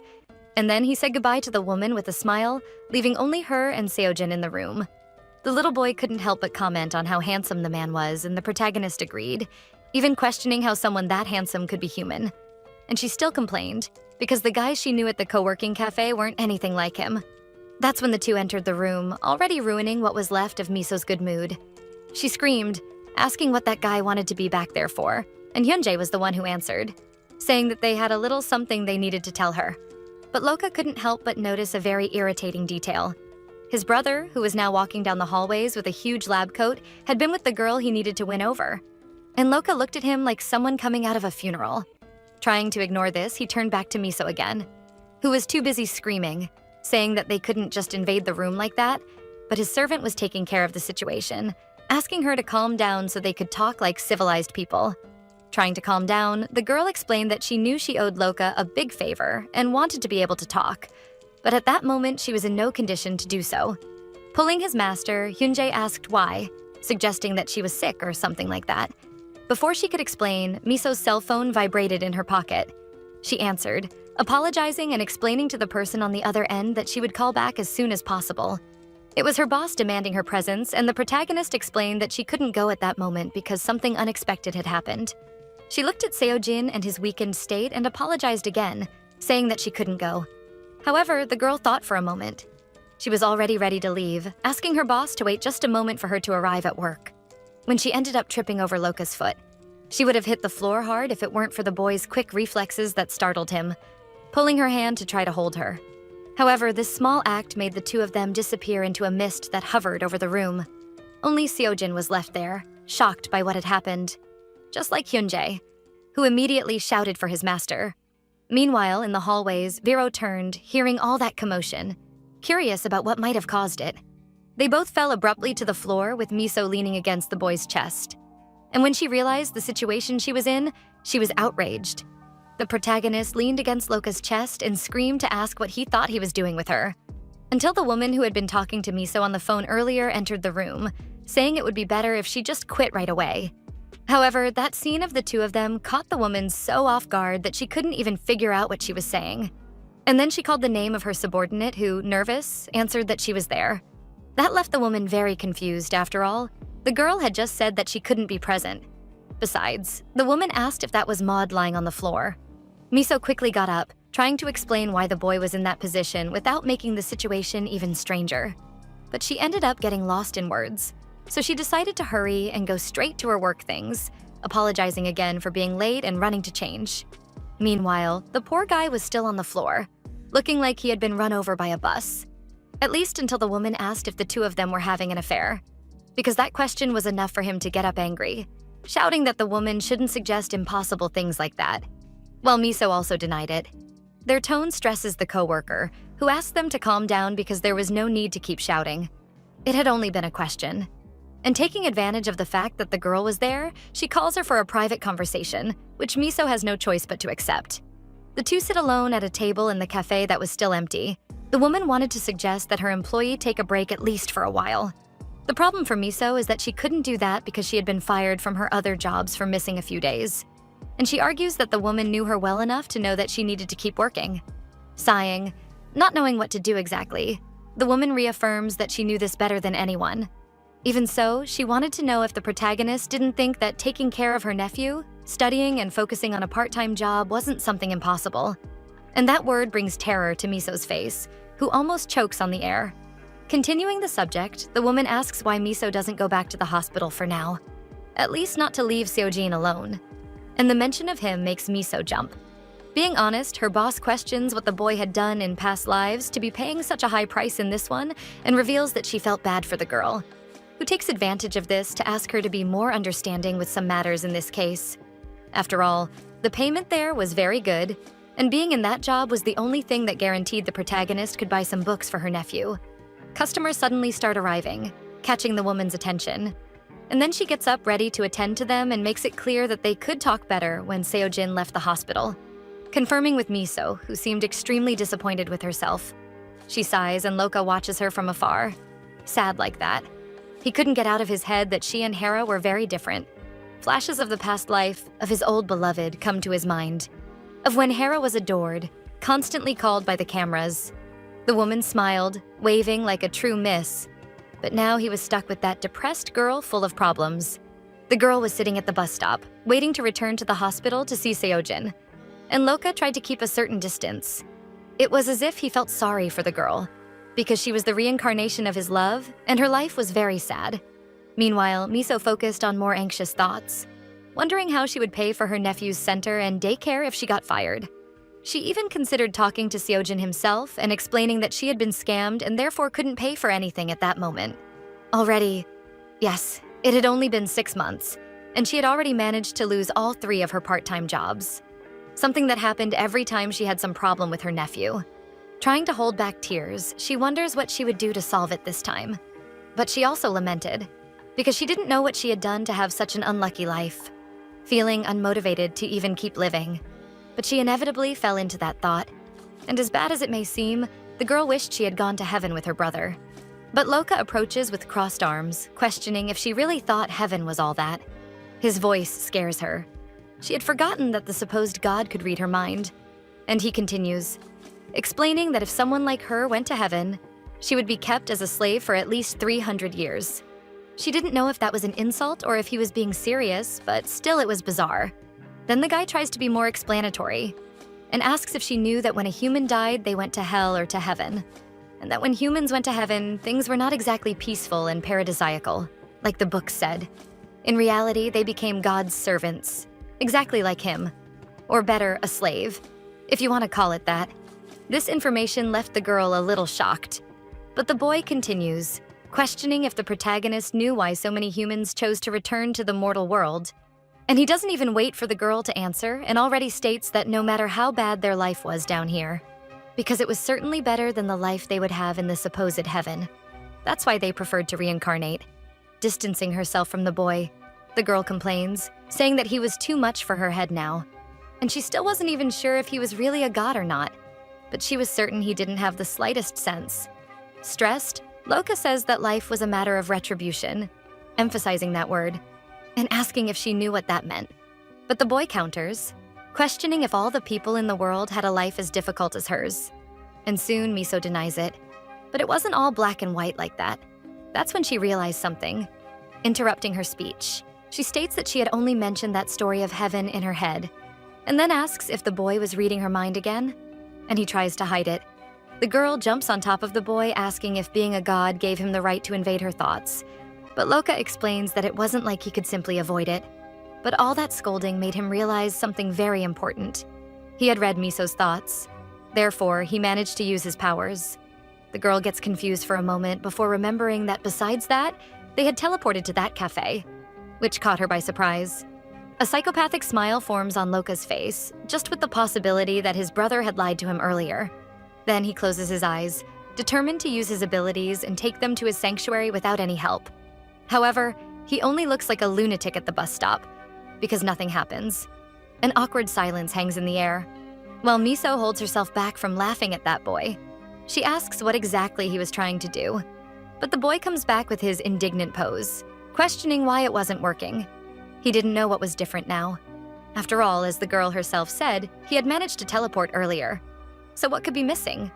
So he repeats his pose, trying again to teleport to his sanctuary, while Miso pretends she doesn't know that lunatic. Finally, her bus arrives. However, before she could cross, a motorcycle quickly passes by the girl. She jumps in fear after almost dying, and that scare makes her stumble. She was about to fall straight toward the bus, and maybe it wouldn't stop soon enough. Her scream catches Loka's attention, who was still trying to cast spells, and he runs to help the girl, pulling her right at the moment she would be hit by the vehicle. The two intertwine their hands, and an overwhelming feeling takes over their bodies, leaving them both confused. And consequently, the scene shifts from there, exactly like earlier. The driver is shocked, wondering what had happened. When he gets out of the bus, the adults had disappeared, but he was sure he had seen the girl just a step away seconds before. Meanwhile, at the hospital, Seojin was having fun doing math problems with Hyunjae. commenting that his aunt didn't know how to multiply big numbers in her head. Now it was the adults' turn to challenge him. However, they were covered by a mysterious fog, just like earlier. When it clears a little, Hyunji looks down, not believing what he is seeing. Just like the little boy. They scream when they see their master Loka and his aunt Miso, respectively, fallen on the floor, as if they had just appeared there. When Loka realizes what he did, he jumps with joy, excited because it worked again, and he managed to use his powers. Even Miso celebrates, saying that it was an incredible and very convenient ability, to be honest. Poking her, the girl recognizes that he really was a god. That was very interesting. However, cutting their fun short, Hunjae approaches asking what had happened. And Seojin follows, wanting to know where she had gone and if she had used magic or something like that to get there. Noticing that the god of light was silent, his servant called his attention without receiving any response. At least until the boy decides to pull the servant by the arm, saying they needed to talk. He takes the guy to another spot in the hospital, pinning him against the wall as usual, and then states that he had used his powers. And all that closeness made Hyunjae stutter when asking how he had done that. The thing is that Loka couldn't be sure. So Hyunjae argues that the sun god had specifically told him that he left the sun only with enough powers to protect himself, and that the boy would soon discover the meaning of that. Those words make Loka remember all the events involving his powers in the last day. He was quiet like a statue when Hyunjae decides to get closer, lightly touching his shoulder, and asking him to take a deep breath and say exactly what had happened before he managed to use the powers, with all the details. After all the explanation, Hyunjae decides to retrace his master's steps, putting himself in Loka's place. Somehow he had grabbed the protagonist like that, and pulled her in a specific way. That whole situation was at least embarrassing, especially considering that the two were basically hugging in the middle of the hospital corridor with several people watching. But Hyunjae was very focused on knowing if that was how they had teleported to that place to check. Unlike Loka, who as soon as he noticed the presence of more people around, changed his behavior, shouting and pushing his servant to get him away quickly. The boy's posture surprises Hyunjae, who questions if he couldn't use the powers at that moment, because he thought that keeping physical contact with the boy would be enough. Protecting himself from that pushy one, Loka says that if he still had all his powers, he would surely use them to get rid of the boy once and for all. Realizing that just physical contact wasn't enough to use his abilities, Hyunjae suggests that maybe he had to do that with Miso, which makes Loka thoughtful. He closes his eyes to focus, remembering that Miso had commented that she would have to talk to Seojin about losing all her part-time jobs. News that would surely stress the boy even more. Inside the room, the two were still talking about Hyunjae, since Miso worried if the boy had taken good care of her nephew. But for him, everything was fine. After all, he was a smart man and even beat him in a math game. Loka knew that Miso's biggest concern was the conversation with her nephew. He had come to that conclusion after reading the girl's mind at the bus stop. Noticing that his master was somewhat absent from the conversation, Hyunji calls his attention, and the god sighs, saying that he thought he knew what he needed to use his powers. Meanwhile, in one of the hospital rooms, Vero continued with his doctor pose, until some shining butterflies enter the room, materializing an elegant woman. It was his maid who arrived behind him in human clothes, hugging him. However, the boy was not welcoming at all, complaining to her that he had asked her to stay alert and quiet until she was summoned. Ignoring the harsh tone, the girl asks if Vero found the destined girl, something he confirms with the same angry pose. And that Julia can't let pass, asking if by any chance her presence bothered him. Without answering directly, the boy pulls her by the shoulders, questioning what she was doing there in the mortal world. To which the girl responds that she was afraid her master would fall in love with the girl again. All that drama gave the boy a headache, and he soon grumbles. Turning his back to Julia again, he tells her to go back to heaven if she only came there to talk that kind of nonsense. His behavior leaves the girl desperate, and she begs him not to send her away. Throwing herself to her knees in front of the boy and asking forgiveness insistently, swearing never to talk about that incident again. That scene was pathetic to say the least. But he couldn't make it that obvious to Julia, at least not now. So he calls her gently. Bending down in front of the girl, he asks why after so many proofs of trust and faith she gave him, she kept tormenting herself with something that happened 20 years ago. The affection in his voice makes the girl forget all the rudeness she had to endure since she arrived. And the man returns to a serious pose, telling the girl to meet with the humans as he instructed, because they would be waiting for her. And in a caring gesture, though false, he strokes the girl's face. Julia goes into a trance with that, accepting anything her master ordered for crumbs of affection. Meanwhile, in the hospital room, Miso tried to cheer Seojin, asking if he wanted to read a book or play a game. But the boy didn't seem excited, until the most annoying duo in history entered the room. And Hyunjae shouts for Seojin, who apparently had become his new best friend, even though he was just a 7-year-old boy.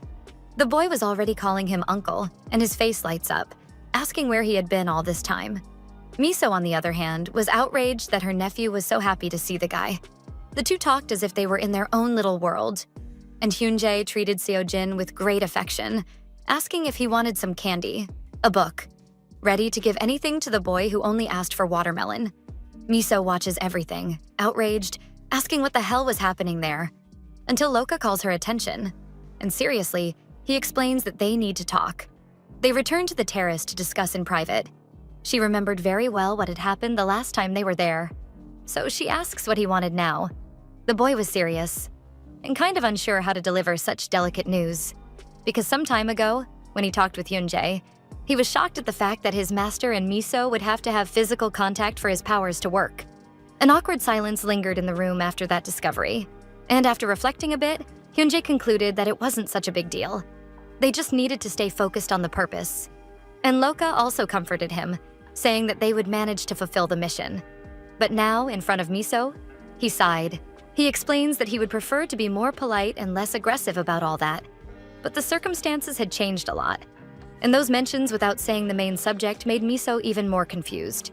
He pulls the girl by the shoulders and explains that the two of them needed to live together. The protagonist seems to try to process that information for a while without showing a reaction, until her face is taken over by unimaginable horror, making her scream at the slightest suggestion that the two would have to share the same space. Flashbacks of the earlier conversation come to mind, and Hyunjae recaps the action plan, explaining that first they needed to get the fire ring, and to do that Miso needed to remember her past life. Loka agrees with all that information, making Hyunjae continue his line of thought, saying that there was only one solution, because the best way to see the girl's past life memories was if Loka was close to her when the protagonist slept. And since that usually happened at night, the poor guy couldn't even finish the reasoning, because Loka starts shouting, asking what he was suggesting, and if the two would have to sleep together. But Hyunjae remains calm, explaining that maybe he didn't actually have to sleep with her. But if he wanted to see past memories, mortals usually recalled them when they were sleeping.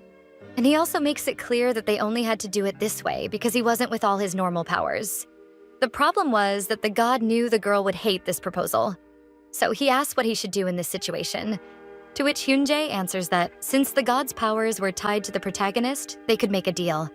And that gives the boy a great idea, because judging by Seojin's reaction, his powers had impressed him a lot. And Hyunjae admits it had been a great idea.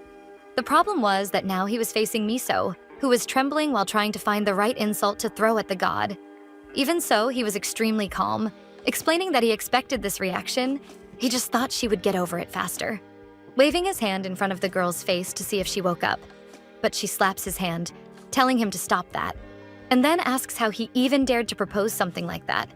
Living together was something very serious, and she suspected there was more behind it. Seriously, he asks if the girl wasn't worried about losing her job at the cafe, something that until a moment ago she had even forgotten, since she was so worried about her nephew. And getting closer, Loka explains that he could help, if he lived with her. But the girl was stubborn and turns her back, asking if that was the best Loka could do. After all, getting another part-time job was an easy task for her, and she didn't need help. Then the boy reminds her of a very important time mark, 6 months. And that mention is enough to make the girl tremble. He goes back to his thoughts on the bus, saying that every time her nephew got sick, Miso was fired. And because of that, the longest she managed to keep a job was 6 months. Besides, she had lost her sister's life insurance because of her bad decisions. And after using the last money she had on food, she must have had about 10,000 to survive for who knows how long. The fact that he knew all that scares the girl, and she asks how he had access to that information. That's when Loka asks if she really didn't notice that she kept counting the money she had in her head. And that revelation shocks Miso. For him, the surprising thing was that Seojin didn't know any of that, and still argued with his aunt to quit her jobs once and for all. The god makes a point of saying that the protagonist had a golden nephew, and in some ways he was even more mature than her.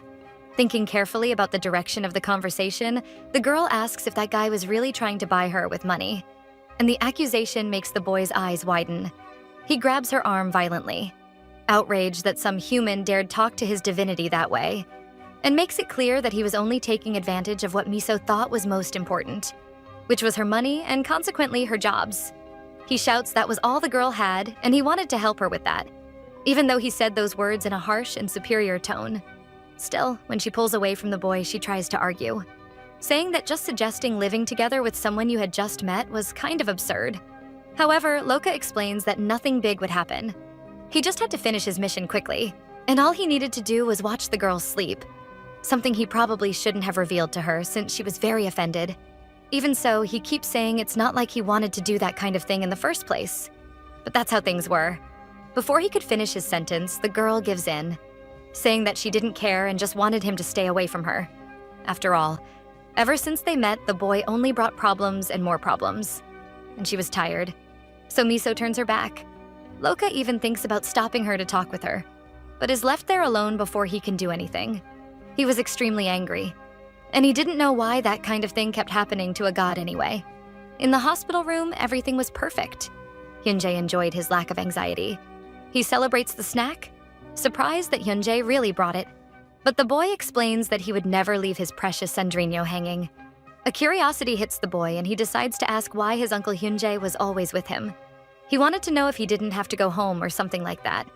But the man explains that he had been sent there to spend time with Seojin, so he would stay by his side for as long as the boy wanted. Suddenly, the boy lowers his head, saying that man was a liar because no one could stay for that long.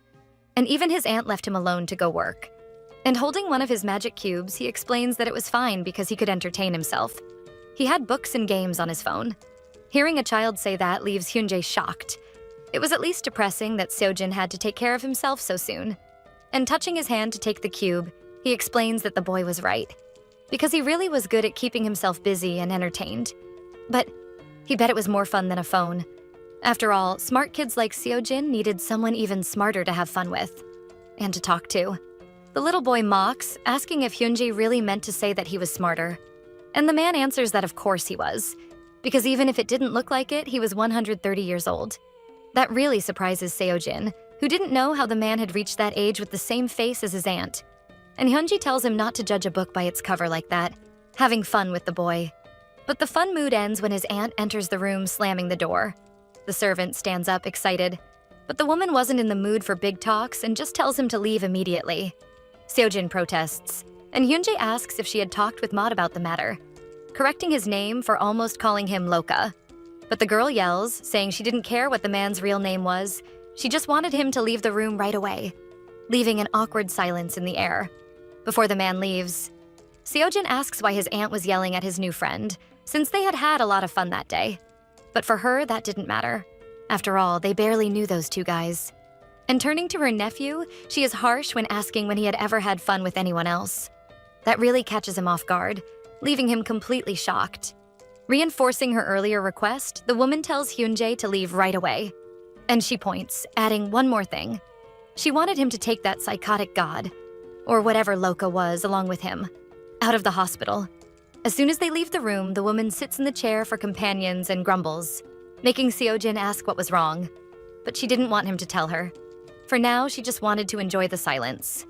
In the hallway, Hyunjae wanted to know what had happened in the conversation between the two, while Vero watched his brother leaving the hospital, with a cynical smile on his face, as if it was already proof that he had won the competition. Vero was very happy seeing his brother's supposed defeat. After being kicked out of the room, Hyunjae asks his boss to explain exactly what had happened, to which he answers, with no patience at all, that he had been expelled once and for all from the girl's life. That insolent answer makes the servant lose patience, realizing his master was in spoiled teenager mode. Stressed, the servant vents, asking if the boy really couldn't make even a small effort to help their situation, commenting that it was clear to him that the boy had never had to work for anything in his life. And those comments leave Loka outraged. Even so, Hyunjae keeps saying that his boss had no idea how hard things were for humans. After all, he had spent his whole life up there in paradise as a god, which meant he had never faced any difficulty. And when he asked if he was wrong, he got silence from the boy, at least until he gave him a cynical laugh, repeating his words. No difficulties at all, right? That conversation brings up unpleasant memories for the god, from when he was asking for help. He was still a child and begged for them to open the door because he was locked in a room alone. On the other side, he heard someone say that he needed to be strong, surprising him. His father was on the other side, explaining that since he was his son, he needed to go through that ritual, even though it was a hard task. And the little boy, in the middle of his tears, tries to argue. Even so, his father is firm when saying that if he let the shadows and fear take over, then he didn't deserve to be a god.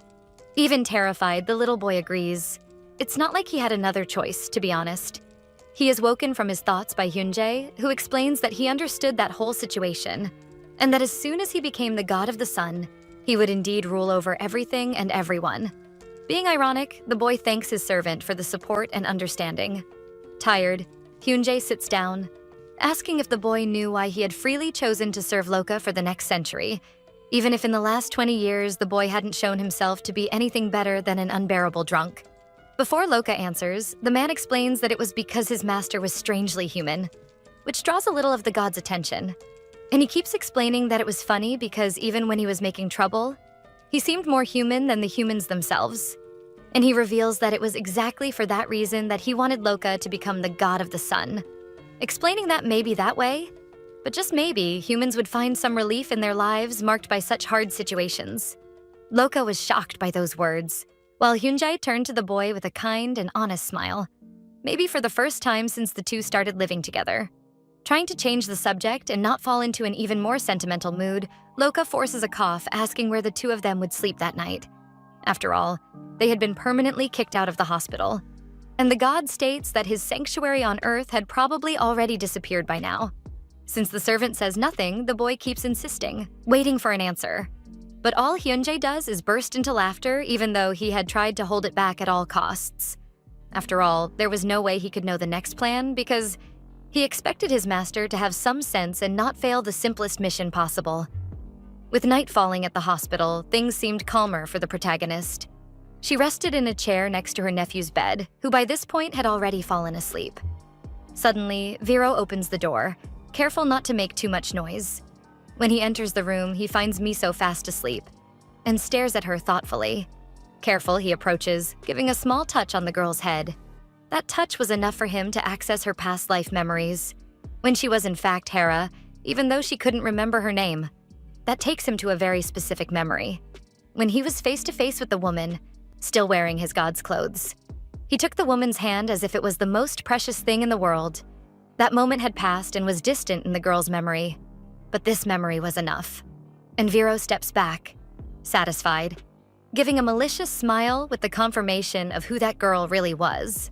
And before leaving, he wishes sweet dreams to our girl, referring to her as Hera. The next day, the woman was alone with her nephew in the room, sharing a meal. And she confirms that he had already finished so she could take his tray, which Seojin thanks her for. But soon she is caught by surprise by her phone vibrating, something that at this point shouldn't even be a surprise anymore, since the girl kept getting calls from her bosses. But this time, who wanted to talk to her was Seojin's school, and the girl stumbles over the subject, asking them to wait a little, before she could leave the room, asking them to continue, when she realized that the subject was his own absence. She explained that next week the boy would already be back. However, the school was more worried about something else, which was the money for the afternoon shift he attended, and new uniforms, something that Miso says she would like to register again for next semester. She was already giving her word that she would send the money at the end of the month, when a nurse appeared asking if she was Seojin's legal guardian, and informing her that she had to settle the hospital bill still by the end of the day. That mention of money makes Miso nervous. Even so, she assures the school she would make the payments later, and then hangs up. The woman sighs, exhausted. She had many things to pay and probably no money for it. That's when she noticed a very important detail in the hospital halls.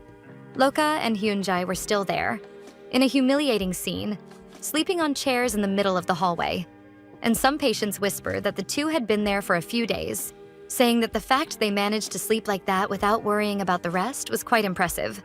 Although other patients felt a little pity. After all, they didn't know the real reasons those guys were there.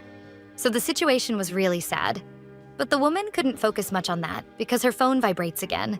And this time it was the cafe manager, saying it would be better if she took a month off to recover and sort everything out, assuring her she would pay for the last 2 weeks worked and apologizing for not being able to help more. That news makes Miso even more desperate, because now she not only had to find a way to pay for Seojin's school, the enrollment fee and his uniform, and the fee for the afternoon shift, but also had to take care of her normal household bills. And not only that, she should start worrying about her own college enrollment. The girl stands there, frozen in the hospital hallway, devastated, not knowing what to do, until an idea comes to her mind, making the protagonist raise her face to face yet another challenge. She would have to accept Loka's proposal, trusting that he really was a god, and that making this deal wouldn't leave her regretting it for the rest of her life. So the girl walks toward the god, who is already drooling from sleeping so much in that hard hospital chair. Miso calls him, without much success, and then insists. But again, the boy remains still, until she decides to act crazy and scream in the middle of the hospital, a method that is much more effective and makes the guy get up instantly. Loka asks what the hell was going on, but the girl just tells him to get up once and for all, and explains that he couldn't just sleep there, so it was better to wash his face in the bathroom. And then, noticing that the girl stopped in the middle of the sentence, the boy asks what came after. Gathering courage, the girl explains that after that, they could continue their discussion from the day before. That actually excites the boy, and he jumps from the chair with a smug smile, saying that he was excited to continue the talk. In one of the cafes nearby, some people were chatting, and among them were Miso, Loka, and even poor Hyunjae, who had been dragged along. The woman tries not to waste more time, placing her hands on the table to start the subject with tension. Serious? Miso asks what exactly that god wanted from her, while Loka stares at the protagonist, tense. Suddenly, he gets up without saying a word, leaving Hyunjae confused. And the servant even tries to talk to him. However, Loka is serious when telling the boy to go look after Seojin, explaining that as soon as they finished sorting their matters, he would go after him. But he hadn't done that because the talk would be heavy or anything like that. It was just that staying alone in the hospital wasn't good for a child. And that care surprises Miso. Even so, his servant was reluctant to go.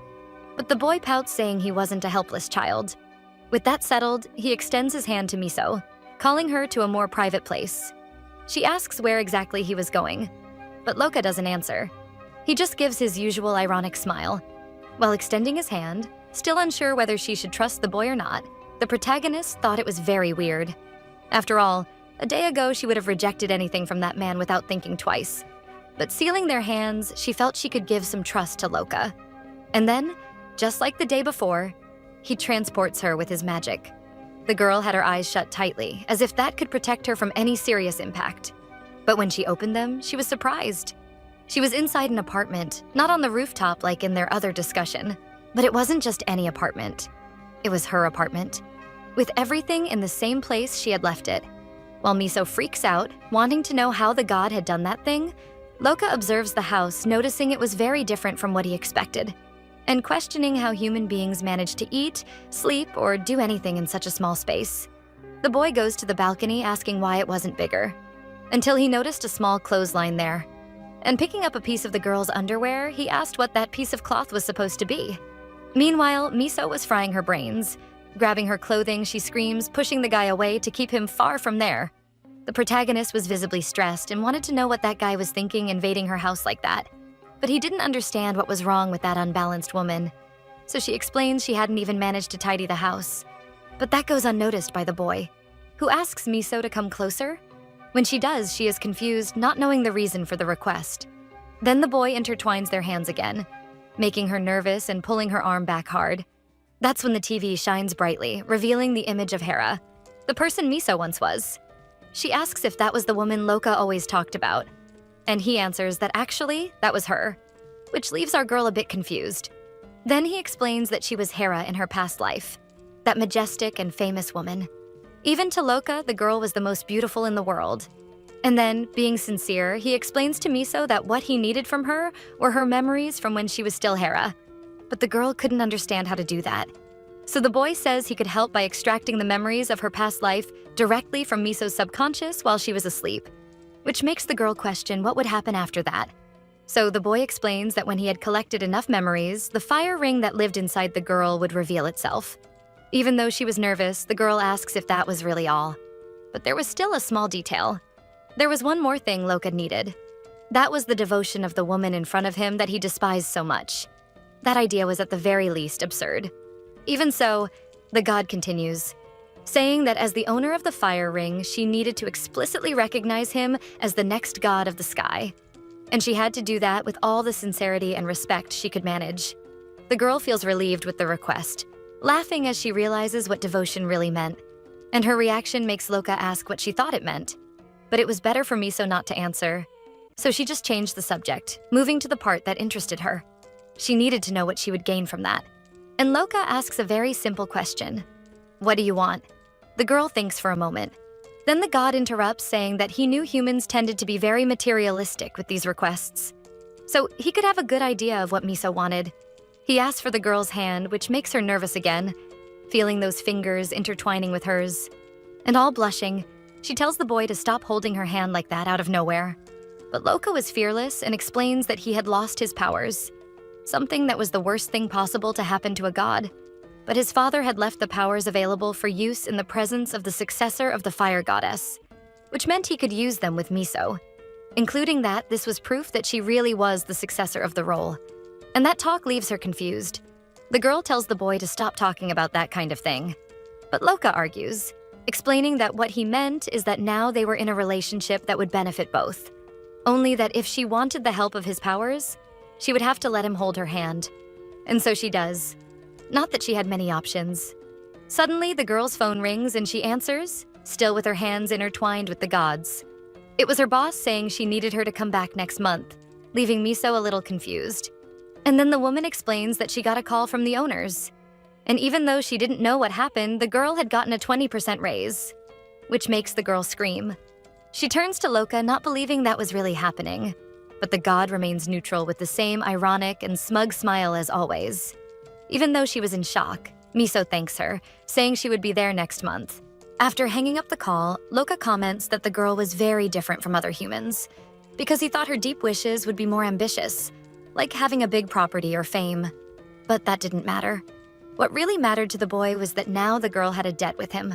Miso looks at him nervously, wondering if that was really her life now. But then she squeezes the hand of her new partner, with whom she would have to spend some good days. Miso stared at Loka as if she could pierce his skin with just one look.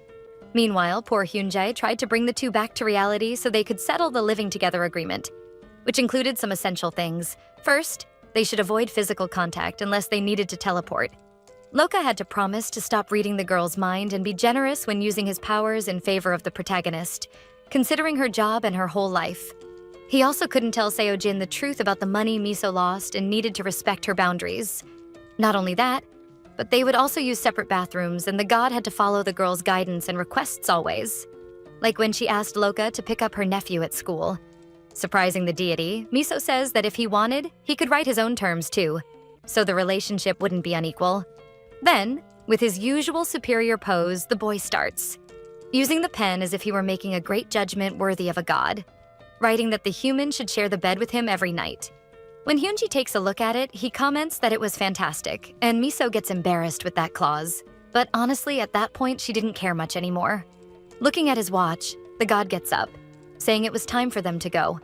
And the woman asks what he was talking about, to which he replies that the two would have to sleep together right then, making the girl scream and drawing the attention of the people nearby. He was already ready to explain that this would be their first night together when he was stopped by the girl who covered his mouth, telling him to shut up. Desperate, Miso insisted for him to stop talking. She was as red as a pepper. And the boy pushes her hands away from his mouth, surprised by that reaction. Loka asks what exactly was the problem and confesses to being very patient. After all, that would be the first of many nights together. And that's why it should last the whole night. His words leave the ladies around shocked. And again, Miso tells him to stop talking that kind of thing that opened room for other interpretations. The clock was running fast. And Loka stared at Miso with a piercing look, while the girl explained that she understood the situation he was in, but it would be very good if he could stop acting that way. A request that the boy couldn't meet, because he was fixated on the clock like a maniac. Out of patience, the girl threatens to take the clock off the wall, if her new roommate didn't stop acting that way. But she is scolded by Loka. Still, she moves closer to the object, ready to put it away and try to have some peace again in her own house. But Hyunjae comes out of her wall, surprising her and explaining to his master that he was there to explain the protocol for extracting the memories. But his sudden appearance makes Miso scream from the scare. After she regains her senses, the servant explains that he had only come there because he forgot to give the proper instructions to Loka, and he didn't think the girl would freak out because of that. To which she replies that he could simply use the front door like a normal person. Meanwhile, the god was celebrating the presence of his colleague there. Before he can give the explanations, the woman asks who was with her nephew at that moment, to which Hyunjae answers that he was in the bathroom, and asks indignantly if he didn't have the right to a single break and if Miso wanted him glued to that child. While Loka tells the boy to focus again and explain, then Hyunjae forces a cough to return to the subject he was going to talk about. He explains that first and most important for his master to be able to extract the memories and find the fire ring, the girl would need to be asleep. Something that the god understands quickly, asking the boy to continue. After Miso fell asleep and was in that state where her memories could be extracted, a blue light would shine on her forehead. And that surprises Miso, who cannot help but comment that it was like living a fantasy story, but in real life. Her comment leaves the boys completely unbelieving that the girl had actually said that, and she apologizes.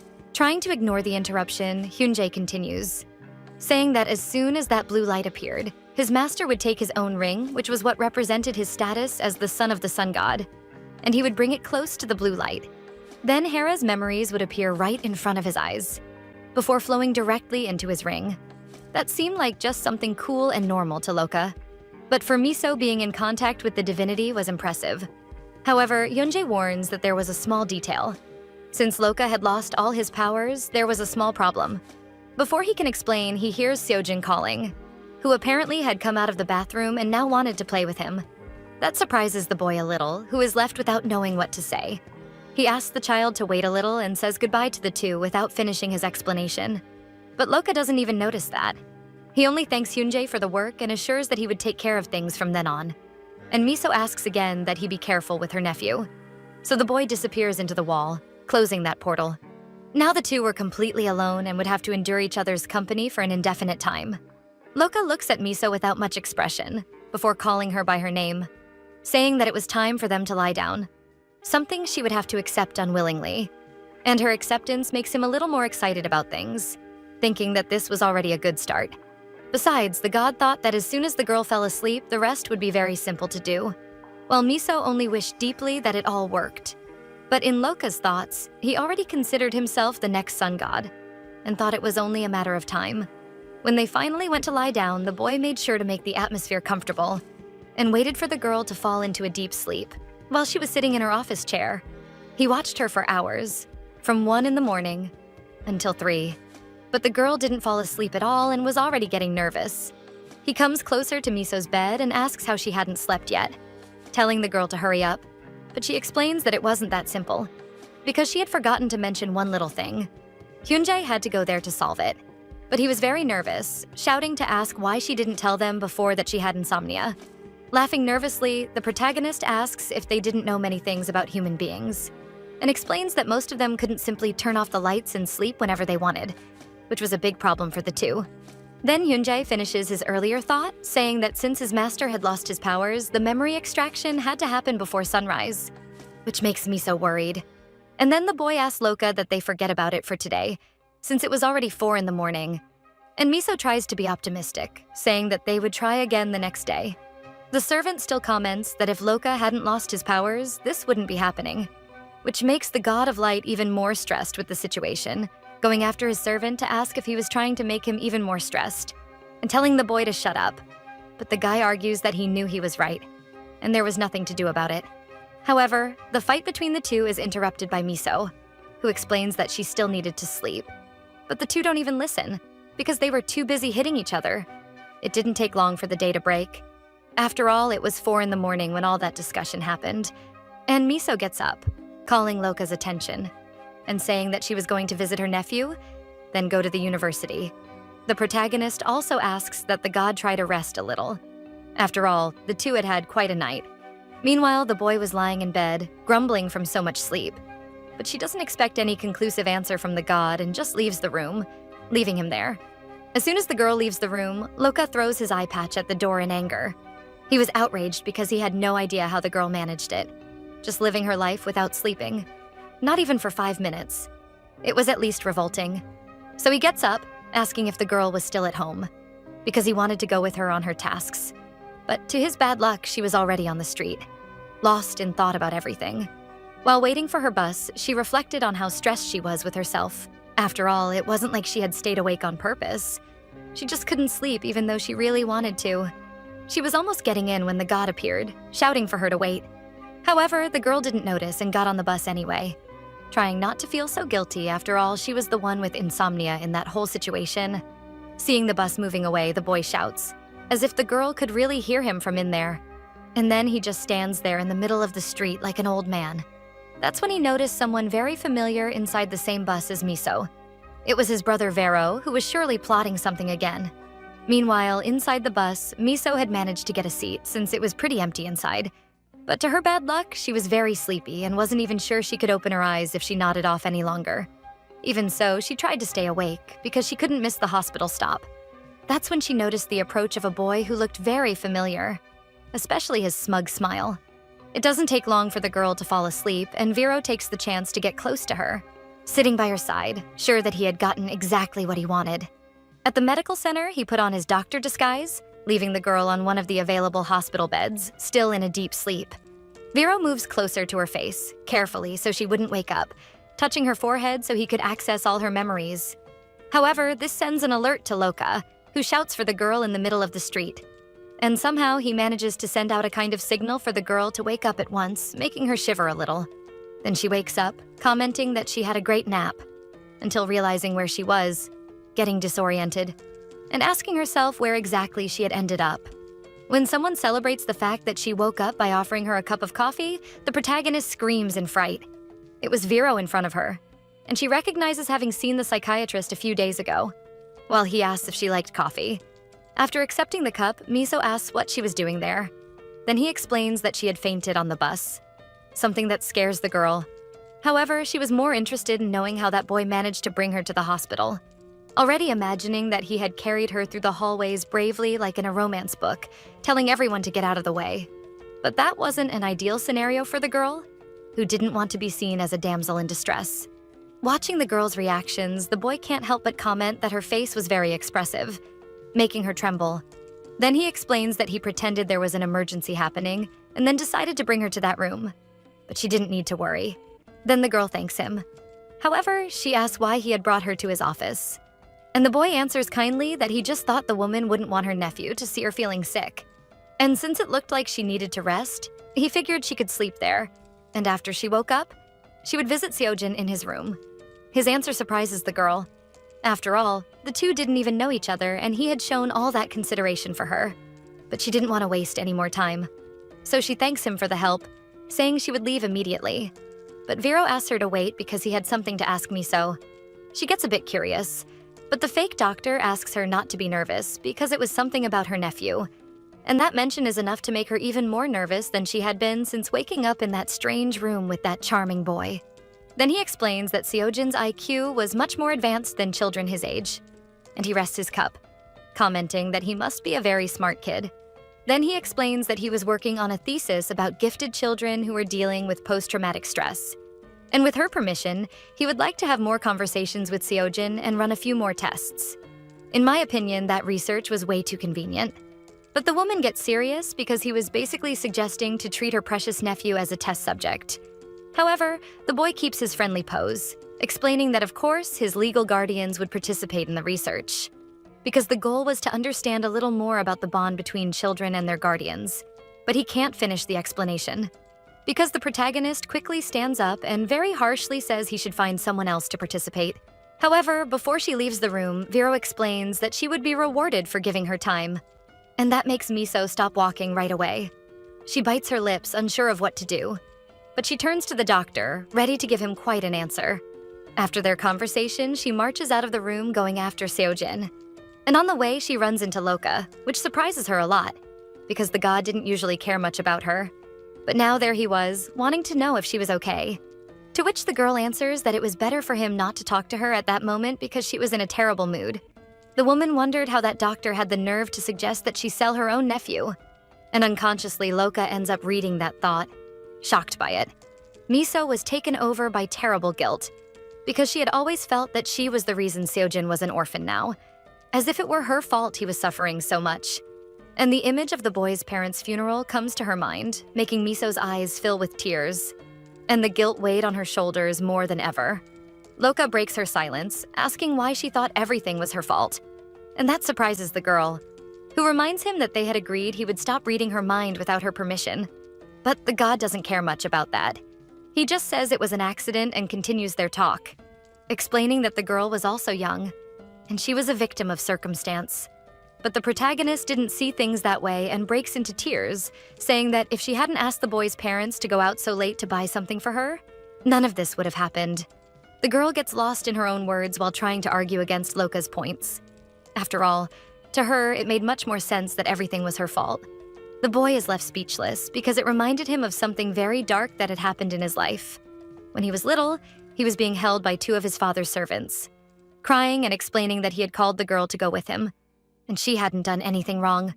Meanwhile, the servant was being taken by two of the Sun King's soldiers, asking her master to stay strong, and the boy shouted for Yuri not to be taken. That sudden memory terrifies him.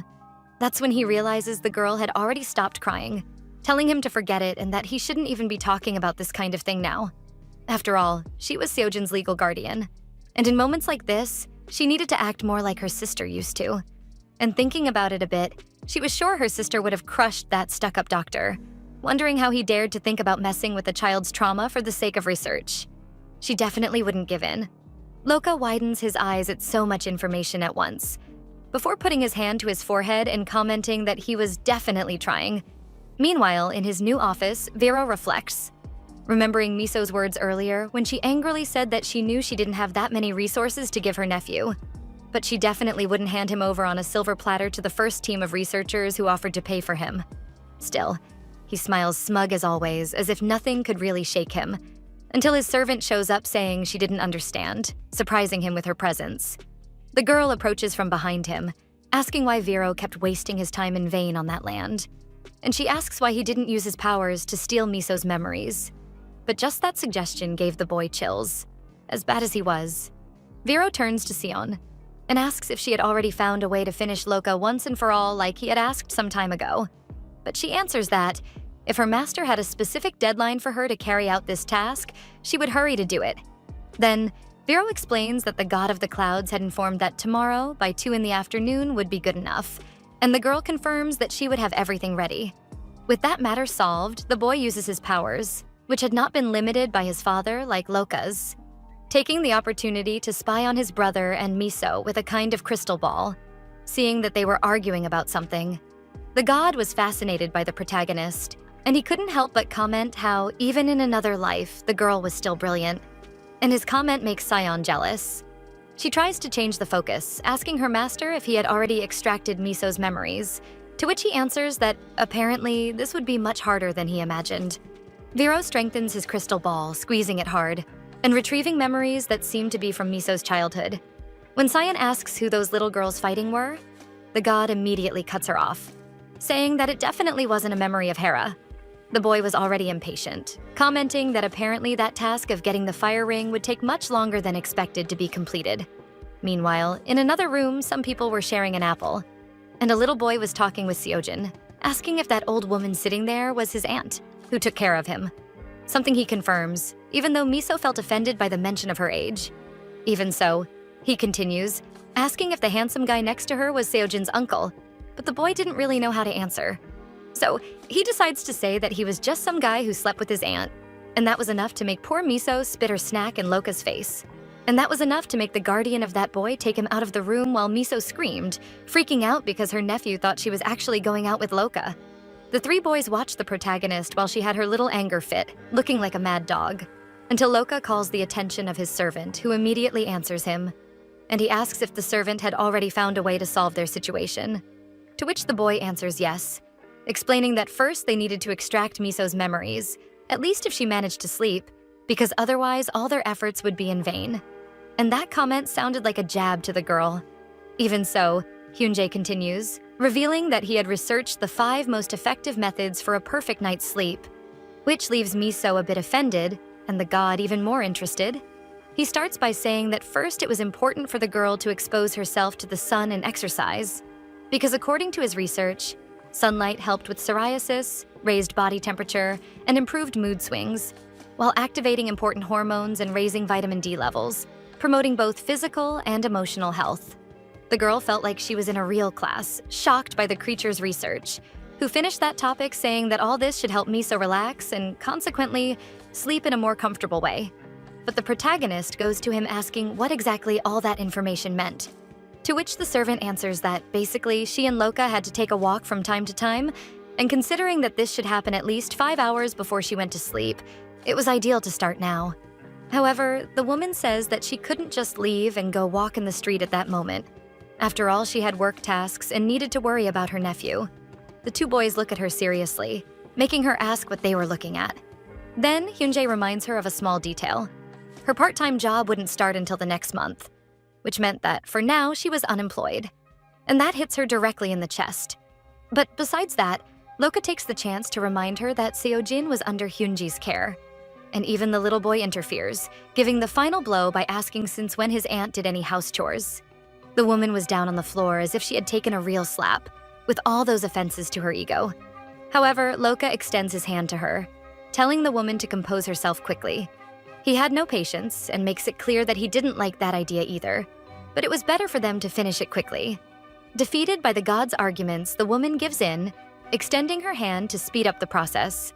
As soon as they seal the handshake, the magic surrounds them as usual, and they are teleported to a beautiful park in the city, where many people were doing their outdoor activities as usual.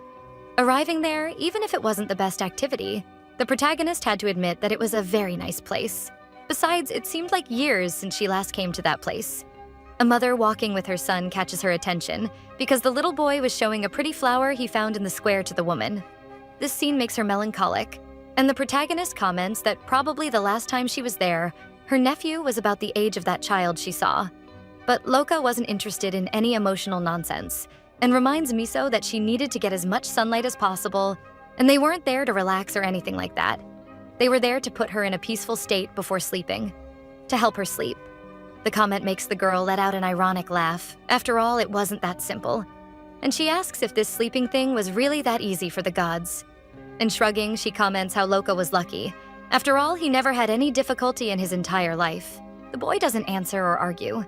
He just observes the sun, thoughtful about what he should say. Then, he comments how ironic it was that they were instructed to get sunlight because it would help with sleep. And yet they had to turn off all the lights when going to bed, which makes him remember his father, questioning if it was really that god's responsibility to share his graces.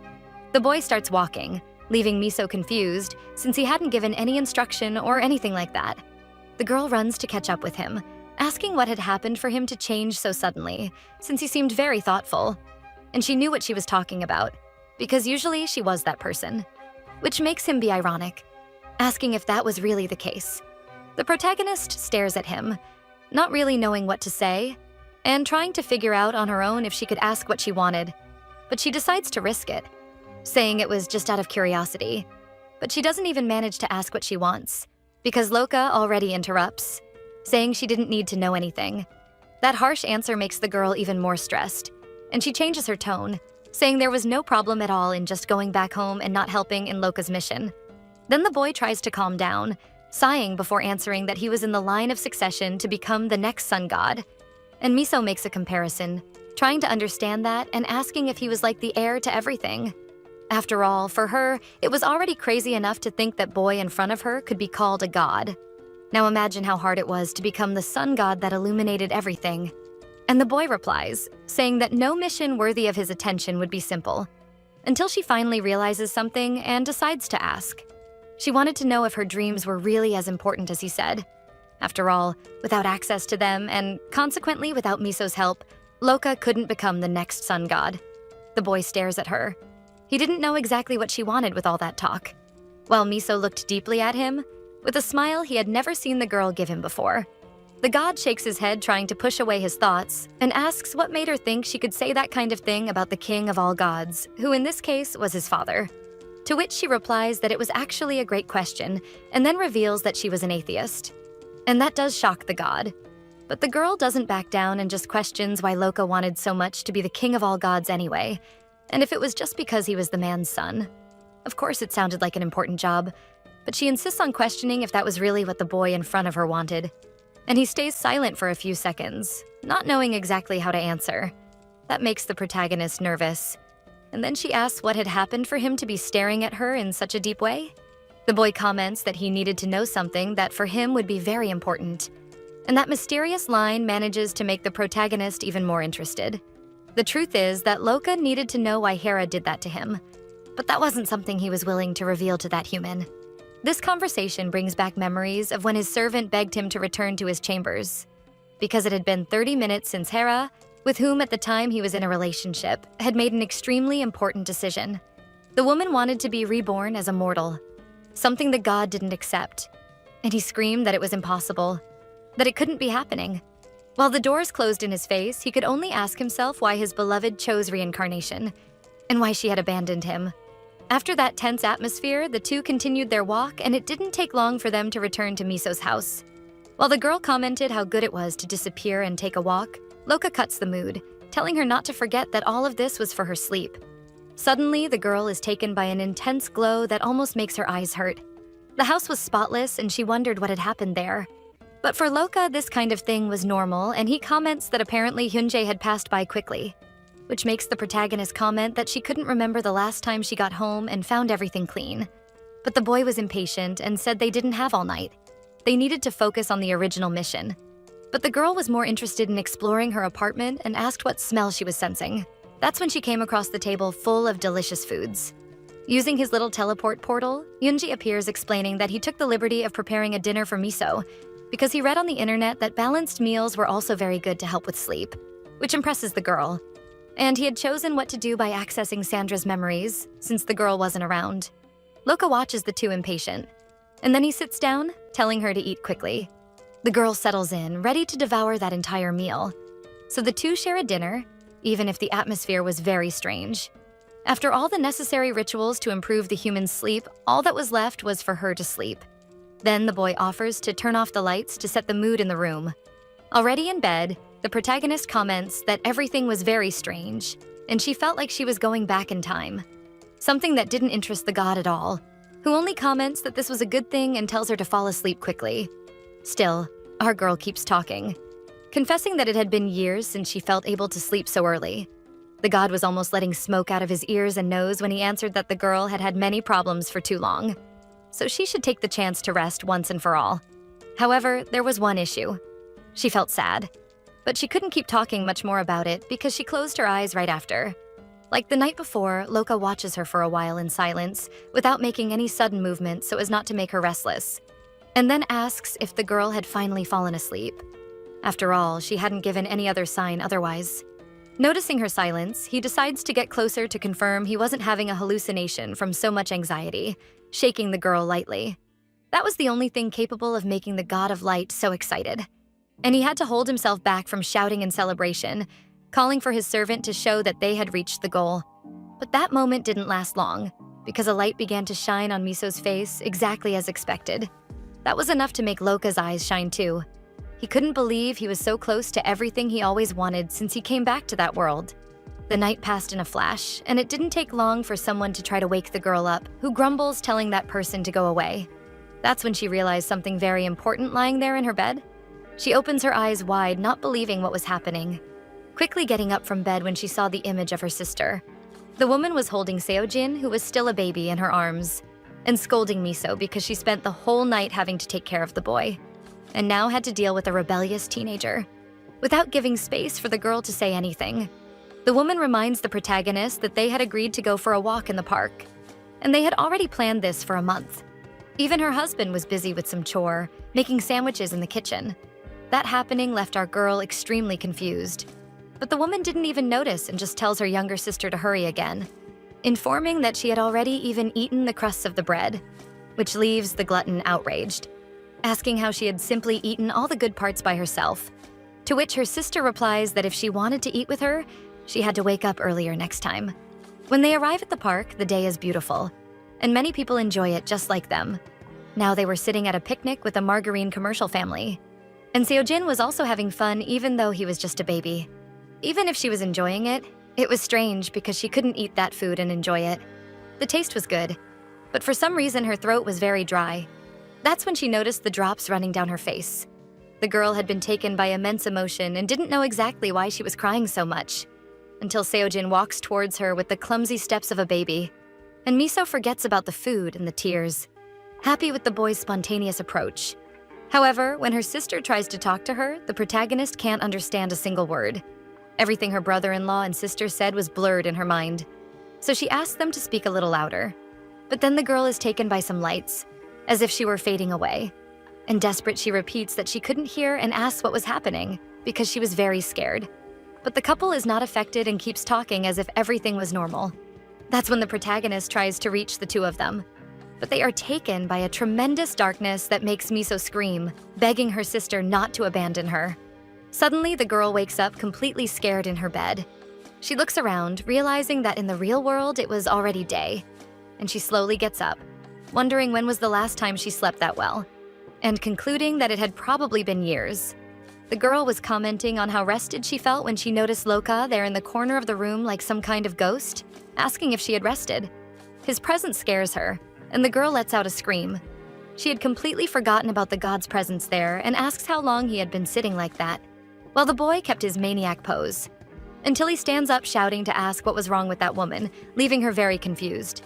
He was out of his mind and questions if, awake or asleep, she had fun messing with his life.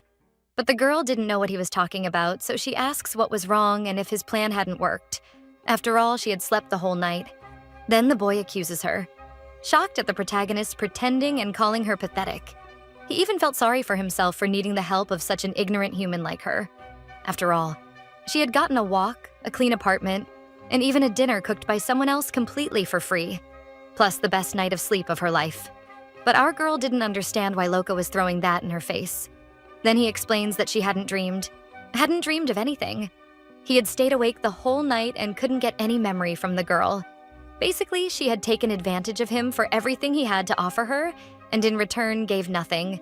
He didn't even know anymore if that woman in front of him was really Hera's reincarnation. Without waiting for the girl to react, he asks if by any chance she dreamed in general, because it seemed not, since her head was just empty.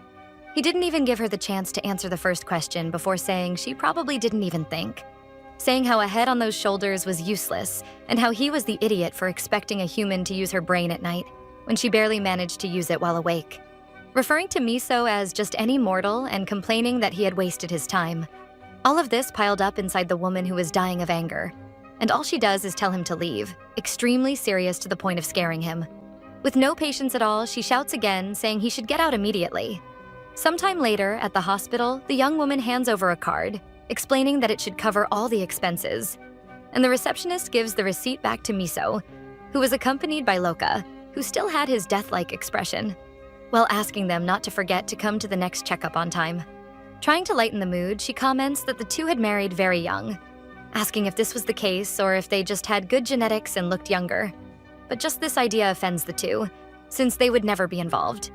In the bad atmosphere, the poor receptionist regrets it, while they insist she had gotten everything wrong, burning inside and out in their answer, making the woman apologize. She just watches, while our favorite couple keeps arguing, telling each other to move away and complaining about being stuck together all the time. Loka even thought about answering me so badly, but he was trying to focus on being the responsible one in that relationship, and for that, he would have to give up some things. The girl turns her back to the receptionist, who calls her attention, explaining that Seojin had a psychiatric appointment scheduled with Dr. Vero at 2 in the afternoon. And this catches Miso's and Loka's attention for very different reasons, making the girl even confirm that she had heard the doctor's name right, who would see her nephew. So that's where we'll stop for now. What did you think about everything that happened? Do you think Miso will really be able to trust Loka after all that tension? To be honest, I thought it was funny that the protagonist's name is Miso. It reminds me of my name, Misa. Could it be that I'll also find my god to date? Also, do you believe Miso's dreams will finally reveal her past as Hera? Or will Loka lose his chance to become the next god of the sun? Let me know your thoughts down in the comments. The name of this story is My Boyfriend is a God, and I narrated up to chapter 20.